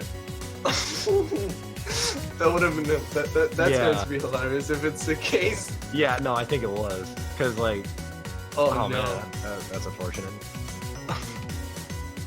But hey, no worries. South Korea really does have a bit of a lead right now, so... Yeah, it's not like that made too much of a difference at this point. Yeah, yeah.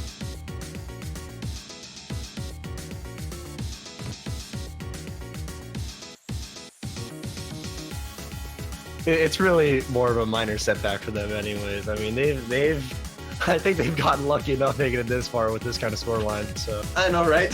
Yeah.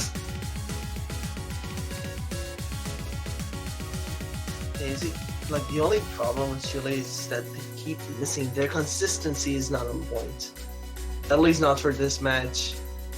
A consistent Chile could definitely beat many teams there, including... Yeah. I should say including Japan, but I don't think so.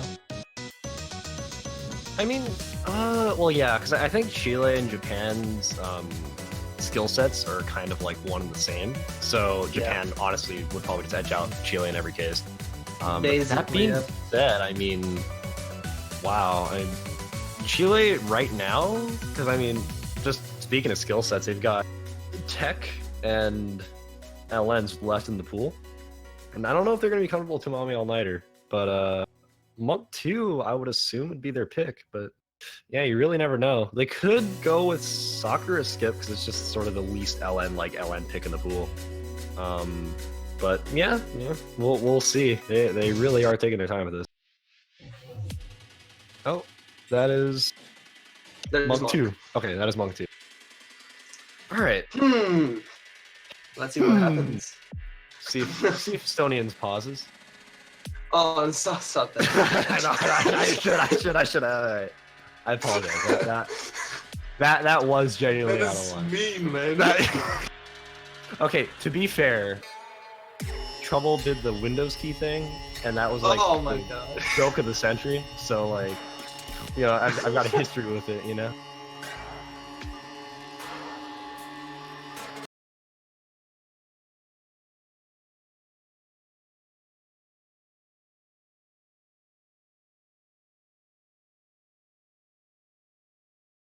Here we go. Song number 7 out of a possible 11. 5-1 to South Korea here, but it's Chile's pick, so and the pick is Monk 2. It's a pretty technical focused map. I don't think that this could do very well to Chile, because, you know, as we've seen, their consistency isn't too good. They could end up missing on any of these bursts. What is going on with Ryzen? Ooh, yeah, that's a really rough start from his side, and even 7x2 is not having the best time. Yeah, I did they're play going to have to Ryzen climb that back. Yeah, they really have to climb back here. I was gonna say probably keep an eye on Special from the South Korean side because I think his consistency isn't exactly the best, and his ratio at least might say that. But it seems like he's doing all right now. I mean, he's matching Arkener right now. Yeah, he is.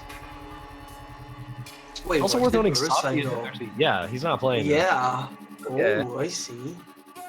Weird.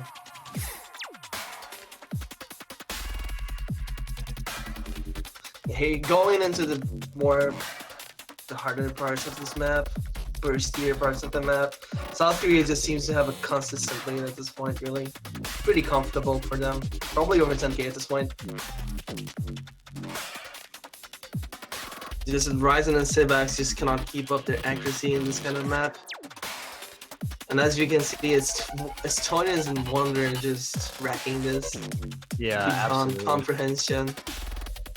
Yeah, and I mean, wow, just, I mean, yeah, that's overall, I mean, I'm kind of surprised that South Korea is able to maintain this kind of a lead. It's kind of unfortunate that this had to come down to this specific chart for Chile, but you know, half the map pool gone now. It's just the way it had to be. And honestly, I think the Jack Cameron gets past the Jack there. Yeah, it's really tough to time that section. So, but yeah, I mean, I would assume this is probably Chile's best pick out of the remaining songs, anyways, because the rest were literally just LNs. And honestly, I think picking LNs against South Korea is a death sentence. So exactly. That being said, I'm surprised. I mean, I'm surprised South Korea didn't pick LNs at all. Oh, I mean, they're hiding. Harkener. Harkener just rage quit. Apparently, maybe. Was that an RQ? I don't know. Who knows? Regardless, either way, it would not have made a difference. 2 V1 double S's from South Korea. Yeah, and that's just 1-200 from Estonians. Solid scores around for South Korea. Actually, that's pretty hard to beat in general. Yeah. But South Korea winning. Not the Chinese flag. Not the Chinese flag, indeed. Yeah. Anyway, yeah. South Korea having a very, very lucky start by winning 2 maps based on Chile's mistakes. However, actually asserting their dominance in the later maps, showing who's boss. Yeah, I'm really interested to like. 'Cause I have no idea what kind of went through South Korea's heads as they were picking certain charts, because like, I mean, some of the earlier picks are questionable. I thought Red Lips was really questionable. Seemed like they got good on NeuroCloud 9 though. I mean, they had some pretty comfortable scores, but I mean, even then a couple players were combo breaking, so I think there's better picks out there for that team. But you know, regardless, they do take the win here, 6-1. And I mean, like I mentioned earlier, people might look at the scoreline and say, yeah, South Korea destroyed Chile, but honestly, I don't think that's the case at all. Like, yeah, there were only 2 songs where South Korea got a convincing win. Yeah, absolutely. But now Chile being moved to the losers bracket, playing against France, and South Korea going to be playing against Malaysia, and that actually will be a match to look out for. I think honestly, you know, I cannot say much because the next pool was going to pick up on speed. Oh yeah, you actually know it, and I don't. Hey. And no, I don't know it. I'm just guessing. You know 3 of the charts because you made them. But yeah, nice joke. Anyway, I would say in this pool, Malaysia would have an easy time versus South Korea, in my opinion. However, since we're getting into more speedy picks, I don't know how Malaysia fares with speed too well. Yeah, I know they have good speed players like Watarakisa and Chiwi. They're really good. Yeah, I think Nyoche is alright too. I think Nyoche might be their third speed player because he has a 95 on Tekken on V3. So, okay. Yeah. I did not know that. Okay. Okay, see, I had to do a lot of research when I realized, I got Malaysia in my group. And, but, you know, anyways, yeah. Okay, honestly, like, for everybody watching, Malaysia is the team to look out for this tournament. Like, absolutely. Sure. Like, I even mentioned it in the beginning of this game when I probably shouldn't have. But, still, Malaysia, like, definitely look out for them. That's going to be huge. So Malaysia versus South Korea, quarterfinals in the winners bracket, and in the losers bracket, Chile versus France. And that game will probably be interesting in its own right. If Chile does the same points as they had today, I mean, they could probably knock France out of the tournament. And even then, that's well, actually, I guess France did get high seed. But honestly, considering the performance France had against Canada in group stage, like they could easily be considered a top seeded team. So still, like, I know, right? The fact that Chile or France has to go in quarterfinals in the losers bracket already, like out of the tournament, that's insane. It just shows how high the level is this year. Yeah, I mean, all the, like, basically every single team, like the top 16 teams, they've all basically just balanced out, or they're all balanced out in terms of skill. Yeah. Like, there's very few teams here that are like way worse or way better than other teams. Yeah, the map pickers have every single right to really, really tighten up the picks next round. And overall, really, they had every single right to make the group stage as hard as it was, every single right to make round 16 as hard as it was. And even when they did that, we could see Her Majesty being completely destroyed by multiple players. Oh yeah, absolutely. I mean, Her Majesty, like Cynthia as well. in its own right, it's a pretty hard jack chart, and there's Yeah. people like 8-200. No, 300. Wow, Eight- 200. 200. 8-200 would still be pretty good. And I just assume it's 200 with the count that low, but 8-300. Like, what? Yeah. Anyways. Oh my god. Man, so next match coming up is going to be Australia versus Great Britain. 11 UTC right now. If I can, I can't. The conversion is too hard. It's 3 UTC, right? Yeah, right now I think it's 3 UTC. So Yep. we've got It's going to be in about 11 hours? No. Oh no, about 8 hours. Yep. 8. Nice. 8 hours. Yes. 8 hours. We're going to see Australia versus United Kingdom. Unfortunately, I don't think I could talk to chat for 8 hours, and I don't think Gil can either. So Yeah, we need sleep. pretty soon We need here we'll be sleep, taking man. our leave. Yeah. Yeah, and I think that match is going to be commentated by Juan Crusoe and Ram Fangirl, so you guys have fun with them once the stream starts back again. Yeah. So And also make sure to buy our banners, right? Yeah, Buy the support banners Brazil, and support guys. the teams. yeah, Support Brazil, guys! Come on, Brazil guys. Brazil won. Everyone in Sorry, the U.S. team got their Brazil banners going, so we're good. So yeah, if you want to get your own, Guys. check out your profile. And actually, if you guess the team that wins right, USA, then you're gonna have like the gold bar on the banner, and it's gonna stay there even after the tournament. So that's pretty cool. But yeah, I mean, definitely get one 250. It's cool. Oh yeah, wiki. There's information in the wiki, and that's cool. That's cool. Yep. Yeah, I don't think there's much else. Yeah, Oh yeah, there's watch some Brazil stuff. versus Japan. Watch Brazil versus Japan. Oh Even yeah, if you saw man! it, Brazil watch versus Japan was Japan. very Yeah, good. yeah. We'll definitely have VODs for that, and actually, I mean, VODs pretty much already You up know- right now. So I wasn't expecting that. I thought Brazil was going to lose. Unpopular opinion, mean, but I thought I- Brazil was going to lose. yeah, I didn't know who's gonna win or lose. Like in my predictions, I had that not filled out. I didn't know Nice. that. Yeah. But I think that'll do it for us. Gil, if you'd like to close the stream. Yeah, alright, so that's gonna be it for this stream, and I'm gonna see you tomorrow. Bye, not just kidding. Yeah. Just stay tuned. Just stay tuned for the next match in about 8 hours, or Australia versus United Kingdom, and I'll see you guys then. Nah, not really. It's just one and Rem, right? Something They're like gonna that, see you yeah. guys then. All right. Well, yeah. See you guys then. We'll be around in 8 hours.